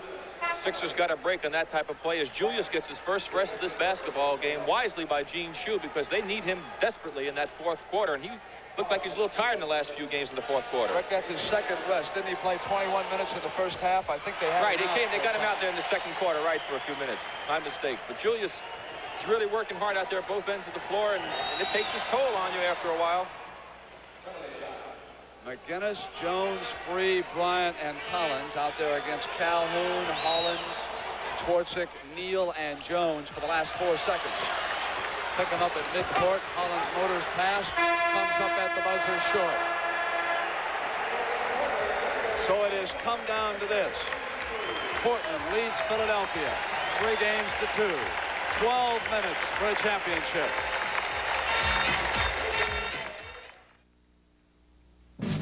Volkswagen presents an energy proposal for government. For the Secretary of Interior, we propose a Dasher with one of the roomiest interiors in its class. For the Secretary of State, who's always zipping to airports, our Scirocco sports car, which zips from 0 to 50 in 7.5 seconds. And for our Treasurer, who understands big economy, our Big Economy Rabbit. Now, that's an energy proposal without sacrifice. The NBA World Championship Series will continue after this word from your local station. Watch celebrities do their thing in the Big Top, the Circus of the Stars, tomorrow night at 8, 7 Central on CBS. Allegheny Flight 5 Z to runway 28 right and hold for takeoff. Allegheny flies you to more American cities than American. That takes a big airline. Allegheny flies over 2 million more passengers a year than Pan Am. That takes a big airline. And Allegheny gives you more flights than TWA. Did you know Allegheny was that big? It's a big airline, Allegheny. You got a place to get to. Exxon knows along the way. It's nice to hear somebody say, thanks for coming by today. Exxon means dependable products and dealers who appreciate your business. That's what we mean by TFCB. Thanks for coming by. It's nice to hear somebody say, thanks for coming by today. Thanks for coming by. Channel 2, New York. A fever in Portland. I've seen teams, the fans get up for a team in championship series, but nothing like what's taken place here in Portland before, Brent. It's incredible. A city nearing its first world championship. Its only major sports franchise, and how they have rallied around this group. The first year the Blazers have ever been in the playoffs. Here they are. McGinnis came in around behind Lucas. Gene Shue going with Joe Bryant again, trying to get some of that enthusiasm that he brought to the Sixers in the last game in that fourth quarter. Shot clock, time remaining. Blazers have hit 56%. Quarter number 4 begins. 91-82. Lucas, and he traveled. The 76ers stay calm and don't get caught up in this crowd right now and do what they have to do. They can climb in because there's plenty of time. Doug Collins with 4 points remains a very key man here. Bryant to the basket, and he traveled.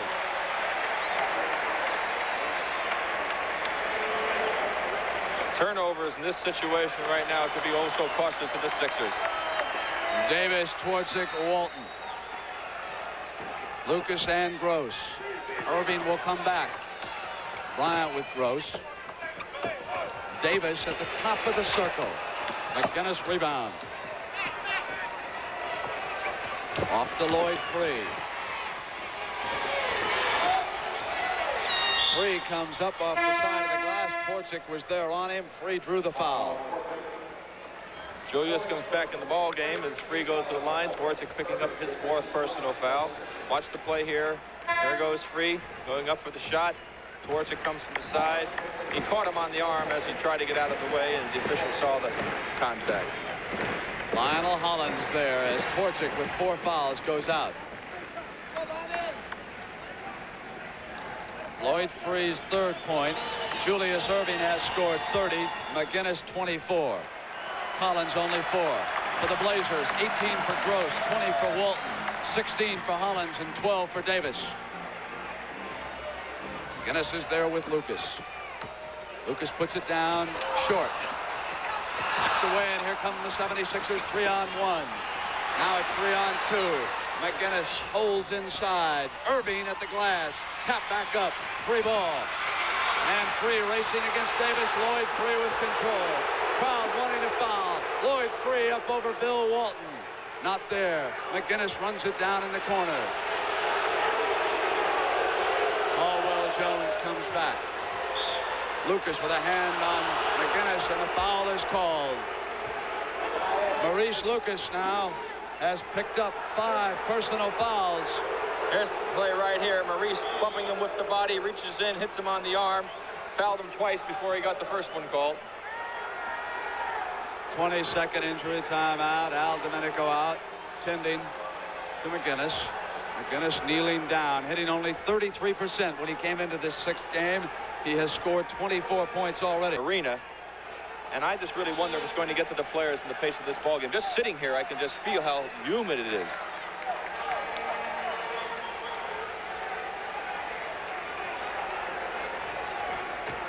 George may have just been trying to get a little rest there. It was a little hectic pace. People are standing all around the balcony. Every seat is full. Aisles clogged at the top. Jones looking in. Erving. Down on Gross. Jumper. 91 to 86, and it is 5. And the 76ers have come down to the last 10 minutes saying, we are not out of this yet. They must win to force a 7th game Wednesday night. Jones is there. Walton crossed out of line. Hollins improves his position on that jumper. Quickly they go to the doctor with a long pass. Can't go from that corner because Gross and Lucas were there. Here's Lloyd 3. That was a heck of a gamble in this situation, Brent. They're right in it. That could have really hurt if you threw it away. McGinnis outside, and Walton with another rebound. Beat Caldwell Jones, and here they come. They can make it 9. Davis, and it's the doctor with him, and it's offensive foul called. Davis rolled in on the doctor. Julius with a great defensive play. And you see Davis going up. Julius goes up right there. Watch his left arm. He makes the block. He takes his left arm to knock the doc out of the way. Big play by Julius Erving. Noise level unbelievable in the Coliseum. 93-86 and 9:22. Collins back in. Hold it. Foul is called. Caldwell Jones being called for a screen. Offensive foul. His 5th foul of this game. Sixers with no team fouls. Blazers with 2. Jones there. Walton will have it run through him. Looks for the cutter. They clog the middle. So Walton takes it, and jump hook is off iron. Outlet to Collins. Back in the middle to Joe Bryant. It's 3-on-2. Collins flies inside. Walton is there, and Doug Collins reversed on the other side. Back to 5. Listen to the noise in here. 8:52. So close and yet so far when you're matched against the likes of Erving, McGinnis. Collins outside. Doug is there. Collins is off. They can make it a 3-point game. Not quitting. Moment of truth has come for Philadelphia, and they are responding. Collins outside. Off iron. Lucas left alone. Not a good shot, Brent. Jack Ramsey wants a timeout. He doesn't like the way things are progressing right here, but this Philadelphia team is really hanging tough. They're working hard on both ends of the floor. They're doing good things out there. They've got themselves back in this basketball game, trailing by 5 with 8:26 to go. A little plain, a little flare, a little hip, a little square. The song of the American Eagle, the song of the places we call home. The Goodyear American Eagle radial built with Flex-10 cord belts instead of steel. Flex-10 is made from a flexible man-made aramid fiber that's pound for pound stronger than steel. Enjoy. The tire for America, the American Eagle, the tire. We played great as a team. I operated the offense. And I directed the defense. And now we both drink light beer from Miller. Not just because it tastes great, but also because it's got 1/3 less calories than their regular beer. It's less filling. Hey, bartender, 2 more lights here. What's it all mean, Casey? Simple, Sam. If you want to keep up with the Joneses, you better drink light beer. Light beer from Miller. Everything you always wanted in a beer, and less. Lucas and Jones in foul trouble. Twardzik with 4, and there are 3 players with 3. 8 minutes and 26 seconds. And listen to the ovation. Brent, you can tell the pressure is mounting. Portland shooting 1 for 5, 20% so far in this quarter. Philadelphia only 2 for 7, 29%. 5-point difference. Portland with possession. Lucas back up front with Walton and Gross. Bryant jumps over on Hollins. Collins now looks for the open man. Hollins comes up on the top of Joe Bryant. That's 20 points for Lionel Hollins. He has hit several key baskets. No ball movement, Brent. They're very stagnant on offense right now. No movement away from the ball either. So Bryant at the perimeter with a miss. And here comes Portland. They were standing around. 7-point difference. McGinnis will come back.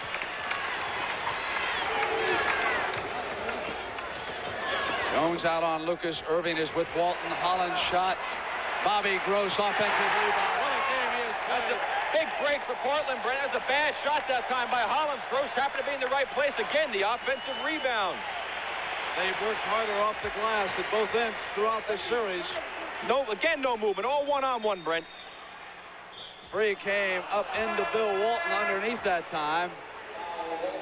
Walton may have just gotten ball. Julius got hit in his knee. He's holding on to his knee a little bit. As we watch the replay with Free coming on the baseline, Walton comes over. Lucas a little late to shut it off. Walton right there making the block. If anything, he must have gotten him with the body.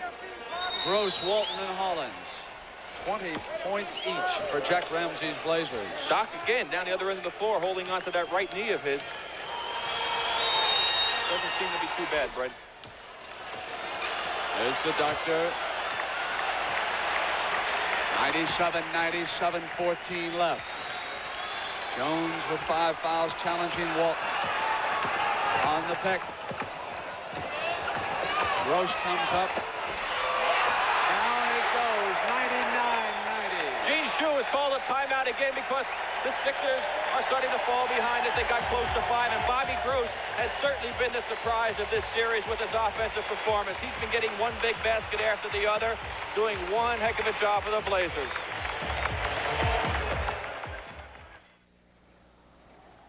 We're here in the desert to prove that windows coated with Scotch tint sun control film from the 3M company dramatically reduce the sun's heat. First, 2 windows. Same kind of glass, but this one is coated with Scotch tint film. Now the ice, so you can see how much heat gets through. 3M Scotch tint film acts as a window insulation, reducing the heat inside a building, keeping people more comfortable and air conditioning costs lower. Even though the hot desert sun is beating down on these windows, the side with Scotch tint film is noticeably cooler because a window coated with 3M Scotch tint film actually stops up to 75% of the sun's energy. And that can be a very comfortable difference. The 3M company. Hey, hey, Dr. J, where'd you get those moves? You move with such grace. Are you a member of the human race? Hey, Dr. J, where'd you get those moves? You're an artist, you're a wizard, and you blow up thin air. Everybody's wondering, how'd you get there? Whoa. Hey, Dr. J, where'd you get those moves? Are you wearing magic shoes? He's wearing Converse, the shoes of the stars. There isn't anything in sport quite like a city on the brink of its first world championship. 6 minutes and 50 seconds. 99-90, a 9-point Portland lead. A big kick ball out of bounds for Philly. They'll get a new 24 seconds. Actually, right now, Philadelphia only shooting 25% in this quarter so far. Moving off iron, and down they come. Here's Davis. Jones is there, and Davis will cut it down. Slow it up, and they'll run a play. With a 9-point lead, a chance to go back up on top by 11. Walton wants Davis, who cut inside in the middle. Forced one up, and of course the whistle had sounded. George McGinnis picks up the foul. Again, that cut to the basket. There's Walton making the pass. His man is open going. He was under the hoop. He tries to reverse back. Watch McGinnis right here. Caught him with the left hand on the left arm. George has 4 fouls. First team foul for the Sixers. Libby comes into the game, and the one thing that Philadelphia may have going for them is that the Blazers have 3 team fouls at this particular juncture. But they are just getting caught up in the old play from behind syndrome, Brent. You play mediocre basketball, you fall behind, you battle really tough, and you get back close again, and all of a sudden you fall back again. It's so difficult to overcome that deficit and get over the hump. Libby, Collins, McGinnis, Jones, and Erving. Gene Shue starting 5 with 6:18. They're back by 5 field goals. Collins with his problems today. Charged Hollins. So 3 fouls on Collins. The Sixers get one of their offensive powers back in George McGinnis, but they lose another one. Doug Collins. 3 in and Collins out. Frustrating 6th game for young Doug Collins. He's been such a great part of this Philadelphia surge in the playoffs, and really hate to see a player like him have such a difficult time out there. Davis goes to Lucas. Here's Walton waiting. Gross cuts and uses the screen, and Bobby Gross brings them to their feet again. It's a 12-point Portland lead. 5:50 for a championship.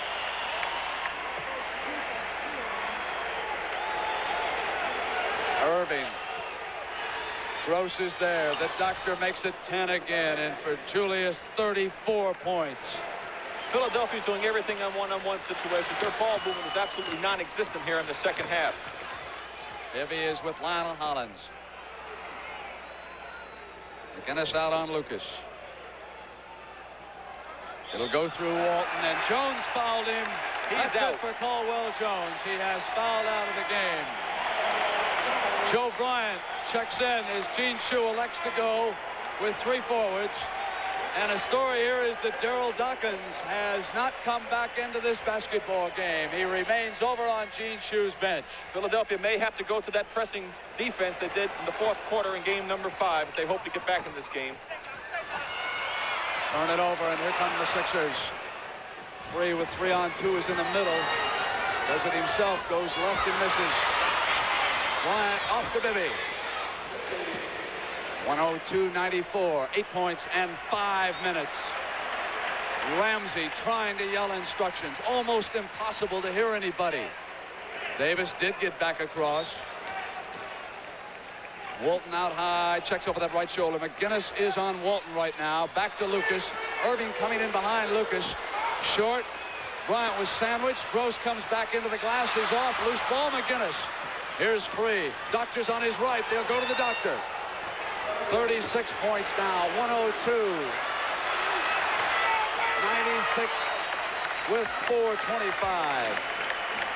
Must give so much credit to Philly. They just will not fold. A tremendous credit to this team. Off they come.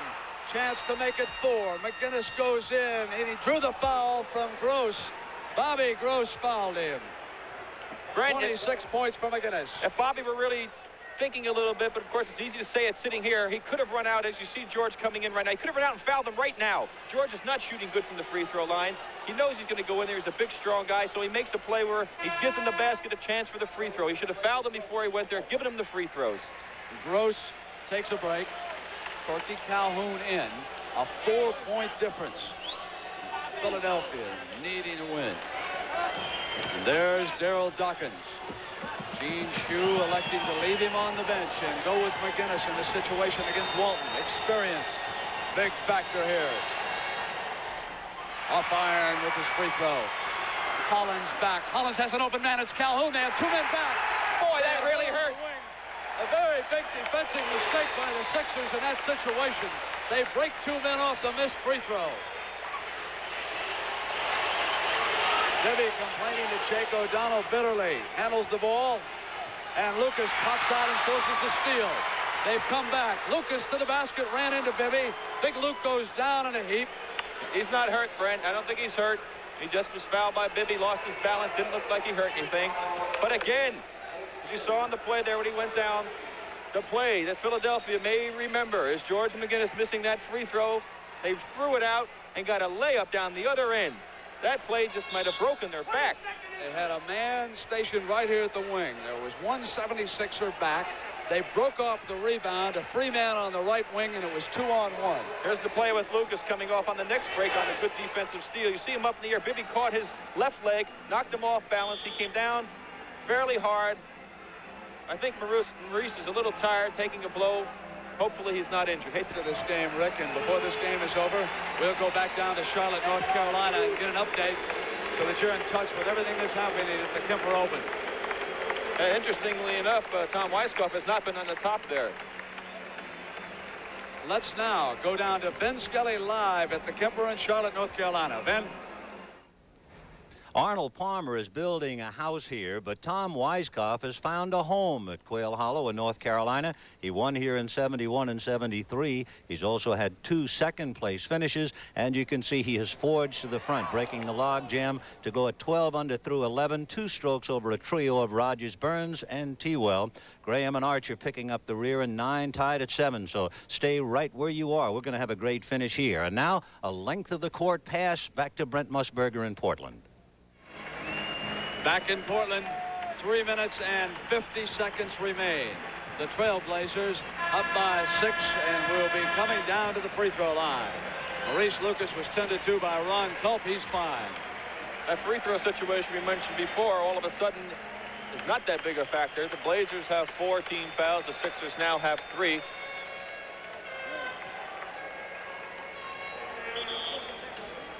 Listening to Jack Ramsey, who no doubt has told this team to be patient. Listen to the crowd. This whole city, I think, is on its feet, not only here in this arena, but outside where they're watching on television sets. We had a basket of fruit brought over to the table for Rick and I before the game, and a note said it was from Sam and Phil. We later found out that Sam and Phil had come to the back door and said they were florists delivering this to us. They just wanted to get into the basketball game. And they're here watching, standing around someplace. Right now, Philadelphia, again, have to play the tough defense, try to stop Portland from scoring, hopefully keep them outside, try to get some good ball movement, get inside, get some good opportunity shots, and hope that they fall in the basket. 105-98 with that free throw. A 7-point difference. Time remaining is there in the insert. Right-hand corner.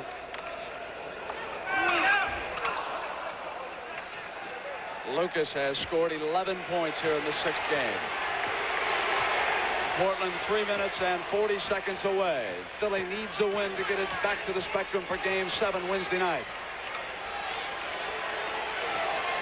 They cut off Erving. He rolls behind Calhoun. Still looking for some movement. With the shot clock going down, Erving shot in and out, and Walton off. Now it's 3 minutes and 20 seconds. And if it's possible, I think it's getting even noisier in here.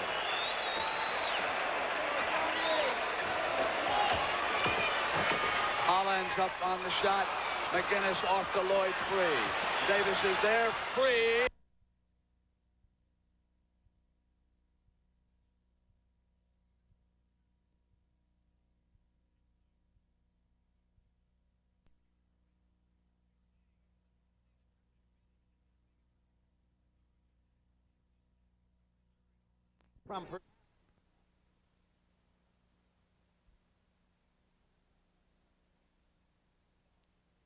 Over the hump. Dibby, Collins, McGinnis, Jones, and Erving. Gene Shue's starting 5 with 6:18. They're back by 5 field goals.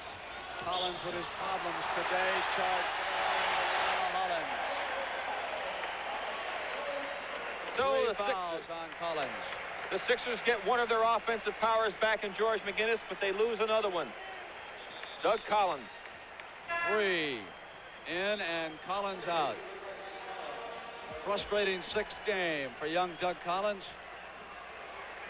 He's been such a great part of this Philadelphia surge in the playoffs, and really hate to see a player like him have such a difficult time out there. Davis goes to Lucas. Here's Walton waiting. Gross cuts and uses the screen, and Bobby Gross brings them to their feet again. It's a 12-point Portland lead. 5:50 for a championship.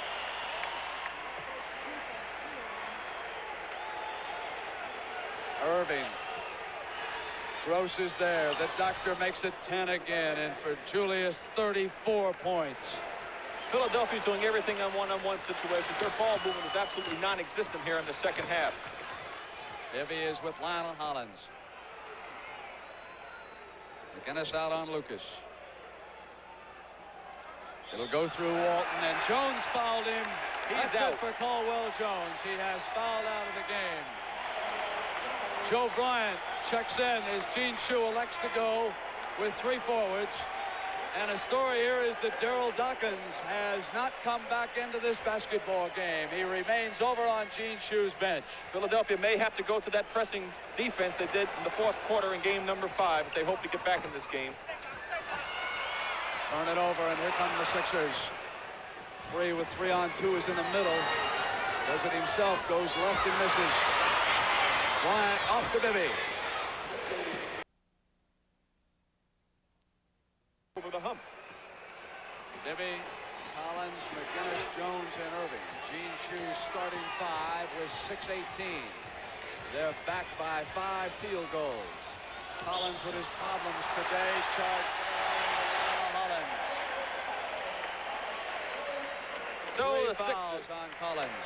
The Sixers get one of their offensive powers back in George McGinnis, but they lose another one. Doug Collins. 3 in and Collins out. Frustrating 6th game for young Doug Collins. He's been such a great part of this Philadelphia surge in the playoffs, and really hate to see a player like him have such a difficult time out there. Davis goes to Lucas. Here's Walton waiting. Gross cuts and uses the screen, and Bobby Gross brings them to their feet again. It's a 12-point Portland lead. 5:50 for a championship.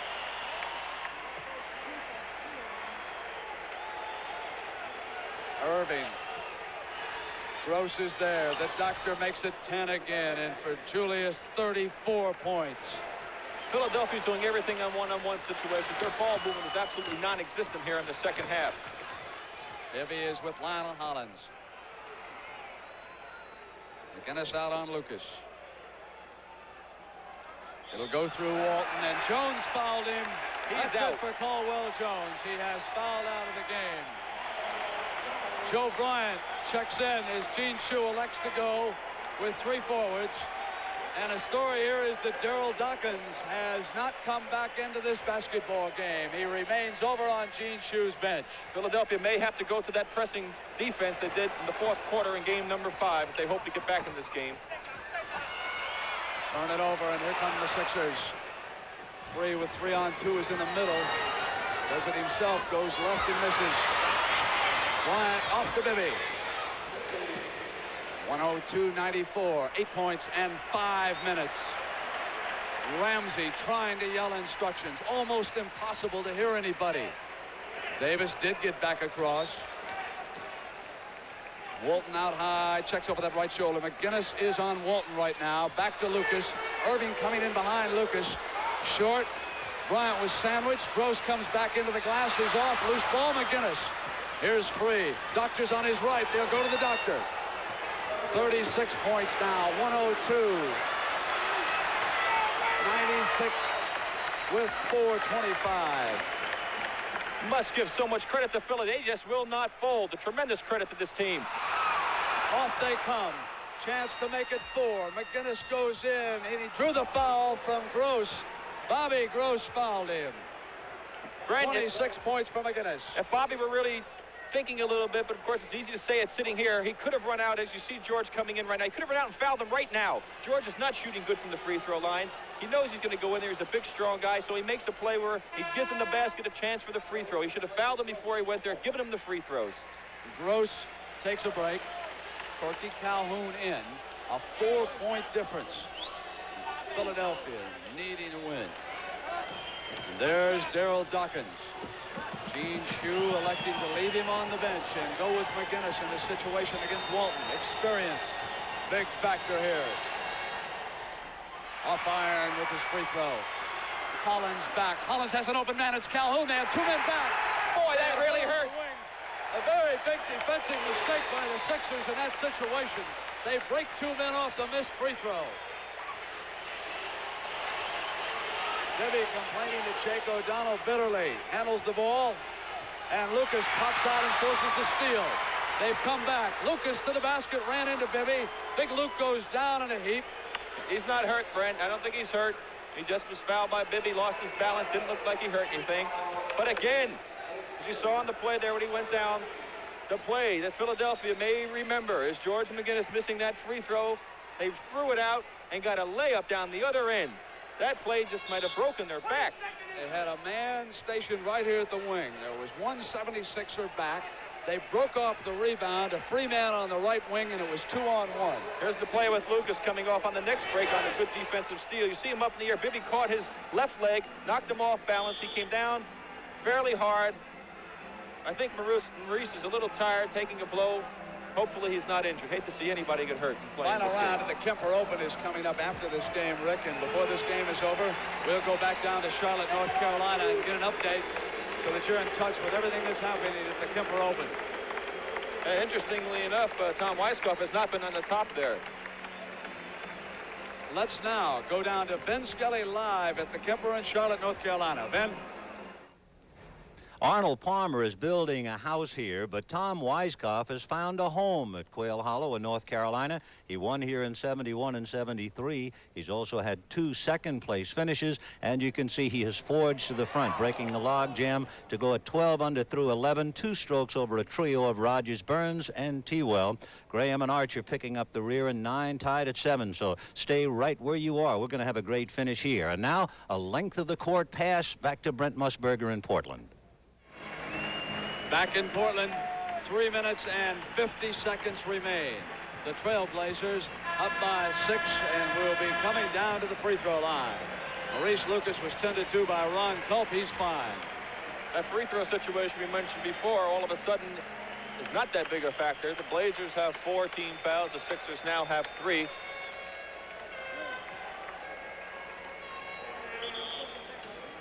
Listening to Jack Ramsey, who no doubt has told this team to be patient. Listen to the crowd. This whole city, I think, is on its feet, not only here in this arena, but outside, where they're watching on television sets. We had a basket of fruit brought over to the table for Rick and I before the game, and a note said it was from Sam and Phil. We later found out that Sam and Phil had come to the back door and said they were florists delivering this to us. They just wanted to get into the basketball game. And they're here watching, standing around someplace. Right now, Philadelphia, again, have to play the tough defense, try to stop Portland from scoring, hopefully keep them outside, try to get some good ball movement, get inside, get some good opportunity shots, and hope that they fall in the basket. 105-98 with that free throw. A 7-point difference. Time remaining is there in the insert. Right-hand corner.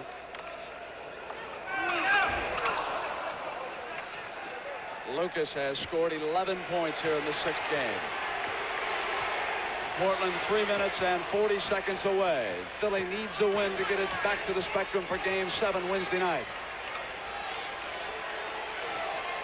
They cut off Erving. He rolls behind Calhoun. Still looking for some movement. With the shot clock going down, Erving shot in and out, and Walton off. Now it's 3 minutes and 20 seconds. And if it's possible, I think it's getting even noisier in here.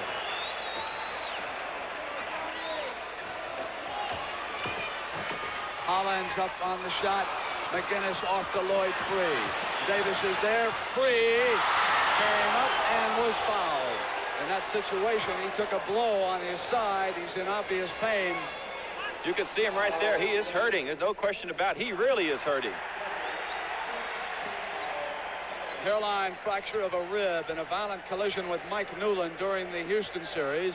He sat out the end of that series, came back, and the story that Philadelphia fans know about Lloyd Free is that he has refused to take any painkillers in his side. He says, I'll play with this agony. No question, he took a shot here. Here he comes now. He's usually a tremendous sleeper. Going to go up for the dunk shot here. Here you see Davis come into your picture, catches him with the body, knocks him on the arm, and just hit him enough there in the arm to cause him to miss that dunk shot.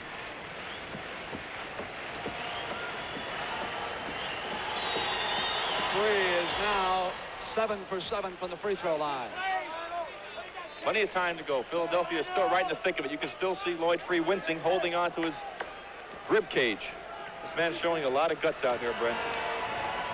With emotions running so high, those who can remain cool will affect the outcome of this game. Calmness right now with a 5-point difference in 3 minutes. They go to that zone trap that works so well in Philadelphia. Cut by Bryant.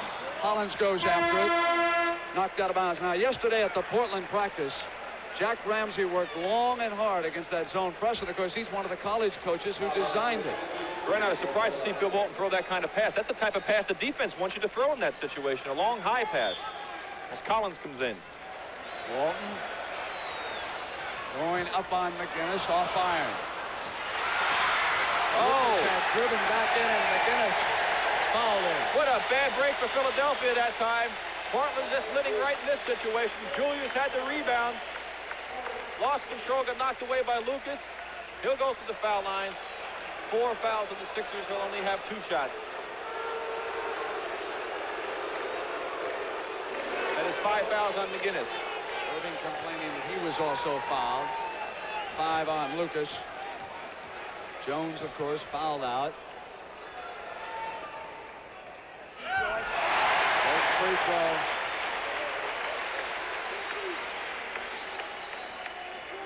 Two free throws this quarter for Lucas.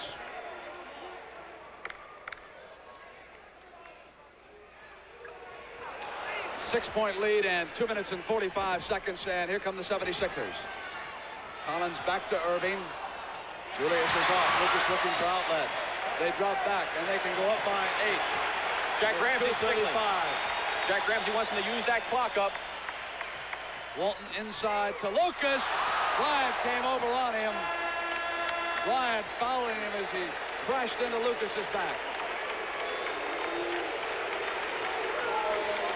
So Portland again running that cut to the basket with precision, getting Maurice Lucas to the foul line. The penalty now is in effect. 5 fouls on the Sixers. Maurice with 3 chances to make 2, and he's only been 50% in his last 4 tries. Maurice Lucas, who came to the Blazers in the dispersal draft from the ABA. Played with St. Louis and Kentucky. Was a teammate of Arlen Gilmore. He's a hardship draftee out of Marquette and elected to go to the ABA rather than playing for the Chicago Bulls. Lucas at the free throw line has brought this team to within 2 minutes, 29 seconds. And let's go back live to Ben Scully at the Kemper for another update. Ben? Tom Weiskopf, playing par golf the last 3 holes, remains at 12 under through 12. However, George Burns has gone to the whip. He has moved to within 1 at 11 under, playing with Weiskopf. And very much still in the hunt would be Bill Rogers at 10 under par. Lou Graham and Doug Toole are tied at 9. George Archer at 8 under, and there are 8 tied at 7 under par. So we're looking for a wire-to-wire finish here, a battle certainly amongst the top 3. And now let's go back to Brent Musburger in Portland. The noise continues, and it gives me an opportunity to thank our producer, Bob Stenner, and our director, Tony Vernon, for the excellent job that they did, along with our 2 associate directors, Bob Dunphy and John McDonough. Technical director is Jay Fairman. As usual, he was superb. Roger Cavan is in there trying to control the audio. He has got a very difficult task right now.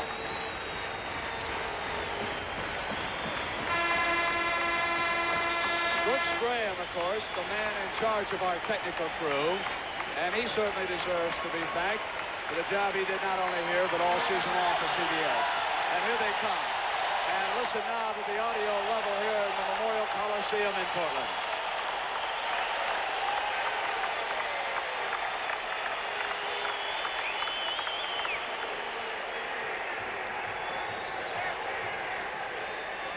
Floyd Free, way outside this time. Knocked back to Hollins.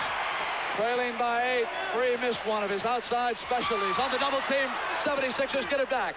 Bryant was there with Free. Back to Free, who got inside. Walton fouled him. Free going to the basket, took still another shot. So Lloyd Free missed. He did not pout. He got back on defense, and Ian Bryant went to the double team. There's the play. McGinnis comes in, gets Walton to commit, makes the nice pass. Bill a little bit out of position. As Free goes up, Bill catches him with the body, hits him with the arm. No question about that foul call. One thing Portland cannot do, Brent, in a pressure situation. When you're a guard or a forward, and you have that basketball and they're going to double team you, you have to stay away from the sidelines because the sideline acts as another defensive player. It limits the possibilities that you have on offense. 2 minutes and 10 seconds. Look at the crowd around this court. There aren't this many news photographers in the whole United States. Bobby Gross comes in, and Corky Calhoun goes out. Still another ovation.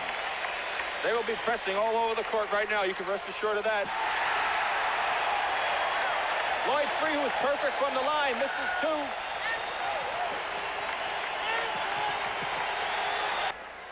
.108-101. 2:08. Gross off to Hollins against the pressure. Lucas, they find the open men. Davis comes dribbling around Bryant. You can watch the shot clock. Walton bounced off at Doug Collins, and there was a foul called on Bill. Offense. 4 fouls on Walton. Here's the play right here. Collins moves over.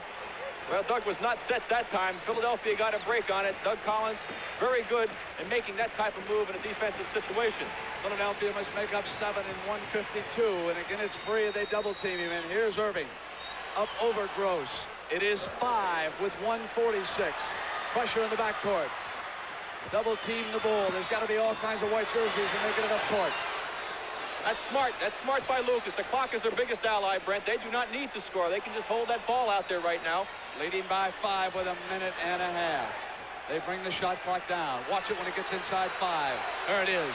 They need it. Hollins spotted it. Off to Walton. Walton comes up. McGinnis comes in behind him. No foul. 108, 103, and 120. Free outside. It's spun out. And Hollins with 114 and a 5-point lead. They double team it. Here it is to Lucas at the wing. Goes back to Hollins. Quickly now to Gross, who tapped it to the open man, Lucas. Watch the shot clock. Game clock down toward 1 minute. They're on their feet here in the Memorial Coliseum. They can sense it now. Their first year in the playoffs. And they're inside of a minute for a championship. Lucas is off. Down now comes the doctor. There was a whistle. So hard to hear whistles in this arena now. Maurice Lucas. Philly got a big break right there, Brent. There's actually 2 fouls on Gross. Maurice Lucas took a jump shot from the side. He did not see Lionel Hollins cutting down the middle. He was wide open. Would have had a layup that would have iced this game. As it is with that foul by Gross, there's a chance now to cut this lead down to 3 points with 51 seconds to go, and that is a lot of time. Dunleavy reports in. Gene Shue telling him to tell everybody no fouls. They're down by 5 with 51 seconds. And so again, Brent, Jack Ramsey electing to bring in Dave Twardzik, the man that he feels can do whatever is necessary depending upon the situation. He wants him in there to settle him down. Steve Jones has moved back here to courtside, and Steve, this is your hometown, and it's about to go crazy. Oh, they're all getting ready to go bananas, but again, the game is not over until the gun has gone off, and Philadelphia still has a chance. Portland has to move the ball and handle themselves a little bit better in this pressure situation. 3-point difference right now, Steve. Down toward 40 seconds. Twardzik holding it up. Gross, Walton there, and they play catch. Shot clock down inside 10. Watch the game clock. A 3-point difference. 108-105. Twardzik, and Lucas cleaned it up with 28 seconds. That is the big rebound of the game right there. Richie Powers with a whistle. If Philly had gotten that rebound, Brent, they had a chance to make it a 1-point game. Anything could have happened. Let's watch the play. Twardzik takes the shot. Got a good shot from the corner. Collins with good defense. Ball comes off. Maurice Lucas. The ball just happened to take a good bounce because McGinnis had inside position.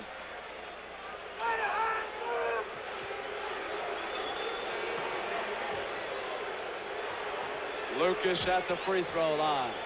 27 seconds. After 7 years of frustration for this franchise, they are about to win a world championship. And for Bill Walton, 3 years and 200 miles to take. Sport Magazine gives away a car to the most valuable player. We pick a most valuable player. There is no question in my mind. It is the big redhead, Bill Walton, who is going to get both honors. He'll probably take a camper van for the summer. He has been some force throughout the playoffs. 109-105, and listen to the crowd.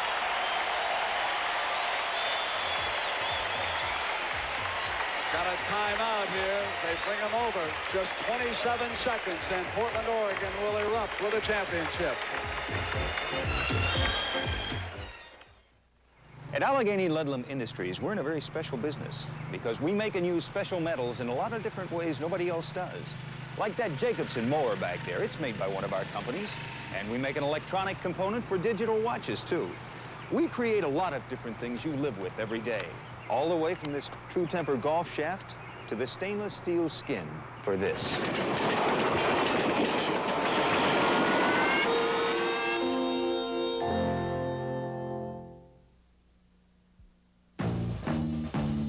We're good and tough, we're the Kellys. No roads too rough, we're the Kellys. Here's our latest Kelly, the best and toughest Kelly tire yet, the Kelly Aramid Plus Radial, made with an extraordinary fiber called Aramid that's as tough as steel but more flexible than steel. And that means a more comfortable ride for you. The Kelly Aramid Plus Radial. We're good and tough, we're the Kellys. Rollin', rollin', rollin'.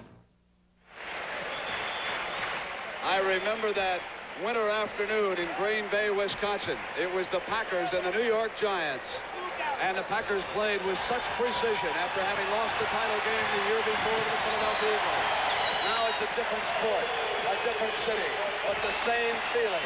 Portland, Oregon, just 27 seconds away. The whole state of Oregon closing in on its first professional championship. Everybody will count the 27 seconds down. The magnificent Julius Erving goes off now to Joe Bryant. Walton rejects another one. Outside, McGinnis hits a field goal. They're right there, Brent. Good defense. They make a steal. They could get back. Wisely, they call timeout to get the ball at half court. Here we come. So the 76ers not quitting no matter what I or anybody else about to say. And let me say something right here about Philadelphia, since I have done more of their games than any other team this year in the NBA. Regardless of what happens here this afternoon or a seventh game on Wednesday, they have been such a joy to watch with their individual talent. And we have had so many great moments with the 76ers. And if they lose it, their organization and the players deserve to be congratulated. There's going to be, I know, some changes with them if they lose it, but they deserve it. Well, they certainly did, and they've hung in tough in this ball game and deserve a tremendous amount of credit. And here's the last play right now. Julius comes over. Good defenses. 3 men around him. He passes off. Walton with a great block shot. A big break for Philly as the ball bounces back to McGinnis. McGinnis will pick it up, put it in the basket, and now Philadelphia's gotten himself within striking range, even though there's only 18 seconds to go. They will come in. They will pressure all over the floor. Try to come up with the steal, hopefully to go down and score a basket and tie this game. If they cannot make the steal, when the clock gets down to somewhere around 6 seconds or 5 seconds, they more than likely will have to gamble and hopefully foul someone who is not a real good free throw shooter and hope that he misses at the free throw line. 18 seconds. A 2-point Portland lead for the Trailblazers. Twardzik, Lucas, Walton, Gross, and Davis. For Philadelphia, Collins, Bryant, Dunleavy, McGinnis, and Erving. McGinnis has erupted in Game 6 for 28. And the doctor, magnificent as usual, has scored 40 points in this game. Brent, I can remember some of those series with the Celtics and the Lakers when an inbounds pass was stolen by Havlicek. He went down, scored, tied the ball game. Looked like the Lakers had it won. Here is Gross, takes the inbound pass, and McGinnis is over there to tie him up. Jump ball in Portland. A jump ball with 16 seconds. George McGinnis, mired in a slump, has given the 76ers one last shot with 16. And a reminder that Kemper open next, but don't go away from this. Suddenly, Gene Shue and the 76ers are breathing. They hang tough. It'll be Gross and McGinnis, 109-107. Philadelphia needing a break off the tap. It goes to free. They can tie it. Philadelphia can tie it. Hernandez, the doctor outside. Off iron, free with a rebound. 7, Gross is over there on him. Goes back now. You got the signal to Philadelphia. The ball went out of bounds in 5 seconds. 109-107. Philadelphia with possession. They had their chances that time. Maurice Lucas, I don't know where he's playing right now. If they take the ball in bounds, George McGinnis is wide open. I don't know what he's doing. Here's McGinnis. Lucas comes out. McGinnis for the tie. It's off. Erving is there. It's over. It's over. Portland has won the championship. 109 to 107. They've gone wild in Portland. The Portland Trailblazers, their first year in the NBA playoffs. The baskets are down. The one on my left, Walton has had the jersey stripped off him. Walton and the Trailblazers trying to battle through the crowd to the locker room. A world championship for the Blazers. But the 76ers came right down to the end and would not quit it this game. And so for Steve Jones and Rick Barry, this is Brent Musburger saying so long from Portland, Oregon, where they've gone wild. 109-107, the Blazers win the championship. The NBA on CBS is a presentation of CBS Sports. Shirley MacLaine performs and talks about her mid-career revival, and Dan Rather investigates the new godfather of organized crime, Who's Who, tonight at 10, 9 Central on CBS.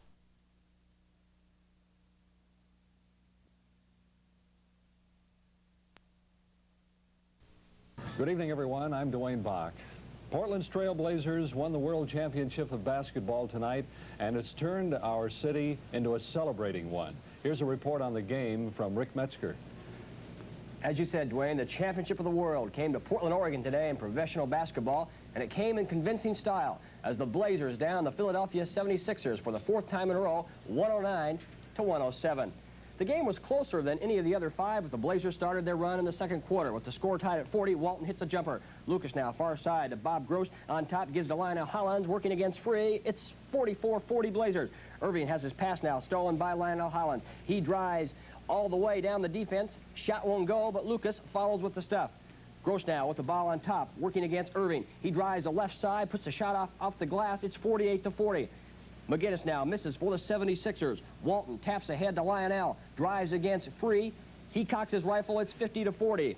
Fourth quarter now. Lionel Hollins misses, but Bob Gross is hanging underneath. He follows with the tip. It's 97-88. Bob Gross now at the ball far corner, working against McGinnis. He drives the lane. Watch this shot, 99-90. And Portland went on to win the NBA championship, 109 to 107. And Dwayne, in our regular sports segment, we'll have more highlights. We'll have some locker room interviews and also the presentation of the NBA Championship Award. And next year. As a record number of fans poured out of the Coliseum, Blazer Mania is about the only word that can describe what Portland basketball fans showed all week and what culminated with the most exciting thing that could happen, the NBA Championship. Russo! It's the greatest in the world! We have done it! Fantastic! I can't believe it! Oh, well, it was wonderful. Just marvelous. Super! Super duper. Great game, yeah! There was never a doubt. It was just exciting, but we won. That was the important thing. What did you think of the Blazer game? Terrific, terrific. It was well worth it. We drove, what did you think? It was 7 years to come, and it's well worth it. Today was what we've all waited for. While some fans bolstered their mania with a little celebrating liquid in the parking lot, others cooled themselves in the Coliseum fountain, all chanting what a few years back would have been the impossible dream: we're number one. Dancing in the streets hardly describes what hit downtown Portland as the mania spread. Streets that during the game looked like a graveyard, now alive with the craze that only a national championship can bring. That's Blazer Mania. Tana Lang, Channel 6 News. well, another was a good move on the part of the mayor to proclaim tomorrow Trailblazer Day and to repeat that parade for the Trailblazers begins at 11:50 at Union Station tomorrow morning, and they deserve a big turnout. Well, Dwayne, I can't imagine any type of accolade going to the Portland Trailblazers that would not be richly deserved. Just a super performance during the series, just a super performance all season. Move over, Philadelphia. The Portland Trailblazers are the champions of the NBA as they down the 76ers 109 to 107 this afternoon to obtain the most coveted trophy in basketball. First quarter found the Sixers hanging close, but the Blazers started their run in the second period. Walton puts it in there. Lucas now far side to Bob Gross. On top to Hollins working against Free. Nothing but net. Erving now has his pass stolen by Hollins. He drives all the way, penetrating the two-man defense. Shot won't go. Lucas is there. He jams it. Gross now on top, working against Julius Erving. He drives the left side, puts up the soft banker. It's 48-40. McGinnis now misses the shot for the 76ers. Bill Walton, as he did all night, tapped ahead to Lionel Hollins. He drives against Lloyd free. It's 50-40. Now we move on to the fourth quarter. Lionel Hollins coming up with the shot. It won't drop. Bob Gross is there underneath. He follows with the tip, 97-88. Bob Gross with the ball once again, far side, working against George McGinnis. He drives the lane. Watch that shot, 99-90. Johnny Davis now working the ball to Maurice Lucas. Goes inside to Bill Walton. To Gross in the far corner. Stops, puts up the jumper, 102-92. Loose ball. McGinnis now. Outlets to Julius Erving. Erving working against Bob Gross. He puts it up. It stays. Once again now we have George McGinnis outletting down the floor. Goes all the way back to Erving. He puts it through. Blazers on the offense. The ball is stolen by George McGinnis. He drives all the way. Things are tight, 102-98. But 76ers missed the ensuing free throw. Walton outlets to Lionel Hollins, 2-on-1 to Calhoun, 104-98. But it went down to the closing seconds. Ball goes to Bryant inside. Walton blocks the shot. McGinnis picks it up. The jumper, 109-107. Last chance for Philadelphia, 5 seconds to go. McGinnis can't hit. Blazers with the boards. It's World Championship time in Portland as Portland wins it all, dropping Philadelphia 109-107. As expected, the Trailblazer players and club associates were elated following today's title-clinching victory, proving to Philadelphia and the rest of the world that they were the best in professional basketball. After the game, Brian Dries talked to guard Dave Twardzik and Bob Gross about the championship feeling. Well, I tell you, last year, at the end of the year, I thought I'd be carrying a lunch bucket going 9 to 5. So, hey, it's like heaven to me. Just being a part of the team, making a contribution, it's great. We're on top of the world right now, and it's a feeling that I just want to savor the rest of the summer. For the Blazers, today is the realization of a professional's dream. One of the other key performers in this final series was Bob Gross, as his offensive talents were demonstrated to perfection. Brian asked him about the series clincher. I'm glad that things worked out the way they did, and, you know, the fact that, you know, I was so much part of the team it's a good feeling to me, and it's, you know, the fact that, you know, the whole team won the game, and I just feel great about winning the series, and that's it. What was the difference out there today? The difference? We just, they came out very tough, and we just had to play tougher than they did, and they maybe played their best game of the series, really, and we just had to fight them, and it was a very good game. What is Bob Gross going to do tomorrow? I think I might go golfing. I know, I might sleep a little late, too. He certainly deserves it. Well, the gentlemen of CBS elected not to deliver a post-game show for whatever reason, the highlight of the NBA season, and yet they decided to pass it by. Now, that sudden decision caught us short-handed here at Channel 6 as well. Fortunately, we were on the scene with our camera people to record it for you. If they don't realize the importance of this moment in New York, at least we realize the magnitude of it, and we know it's something that's very important for you to see. So here is a look at that championship presentation. All right. Okay, first of all,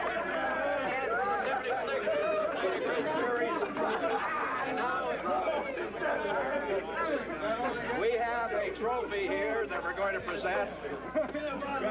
It's the World Championship Trophy, and it goes to the world champion, Portland Trailblazers. Jubilation, a moment of ecstasy. For a shining moment here in Portland, Oregon, was Camelot. Everyone contributed to this success, but perhaps two men more than most. They were Jack Ramsey and, of course, Blazer center Bill Walton. I want our team captain, who has been such a great force for us, not only on the playing floor, but in his leadership and in his communication and everything with me.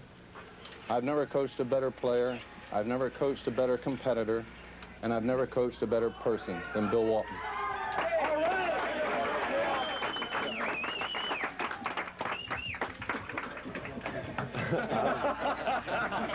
Phil. No.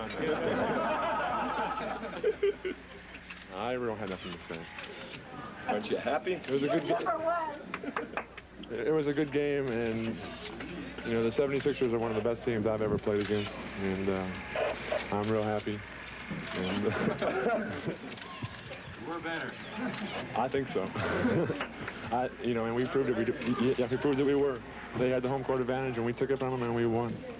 And this was one of the most exciting games I've ever been in. Bill wasn't the only one that realized it was the most important game he had been in. Sport Magazine named Bill Walton after the game as the NBA Championship Series Most Valuable Player, an award he richly deserves. So go out and celebrate. The Portland Trailblazers are the champions of the NBA. Well, moving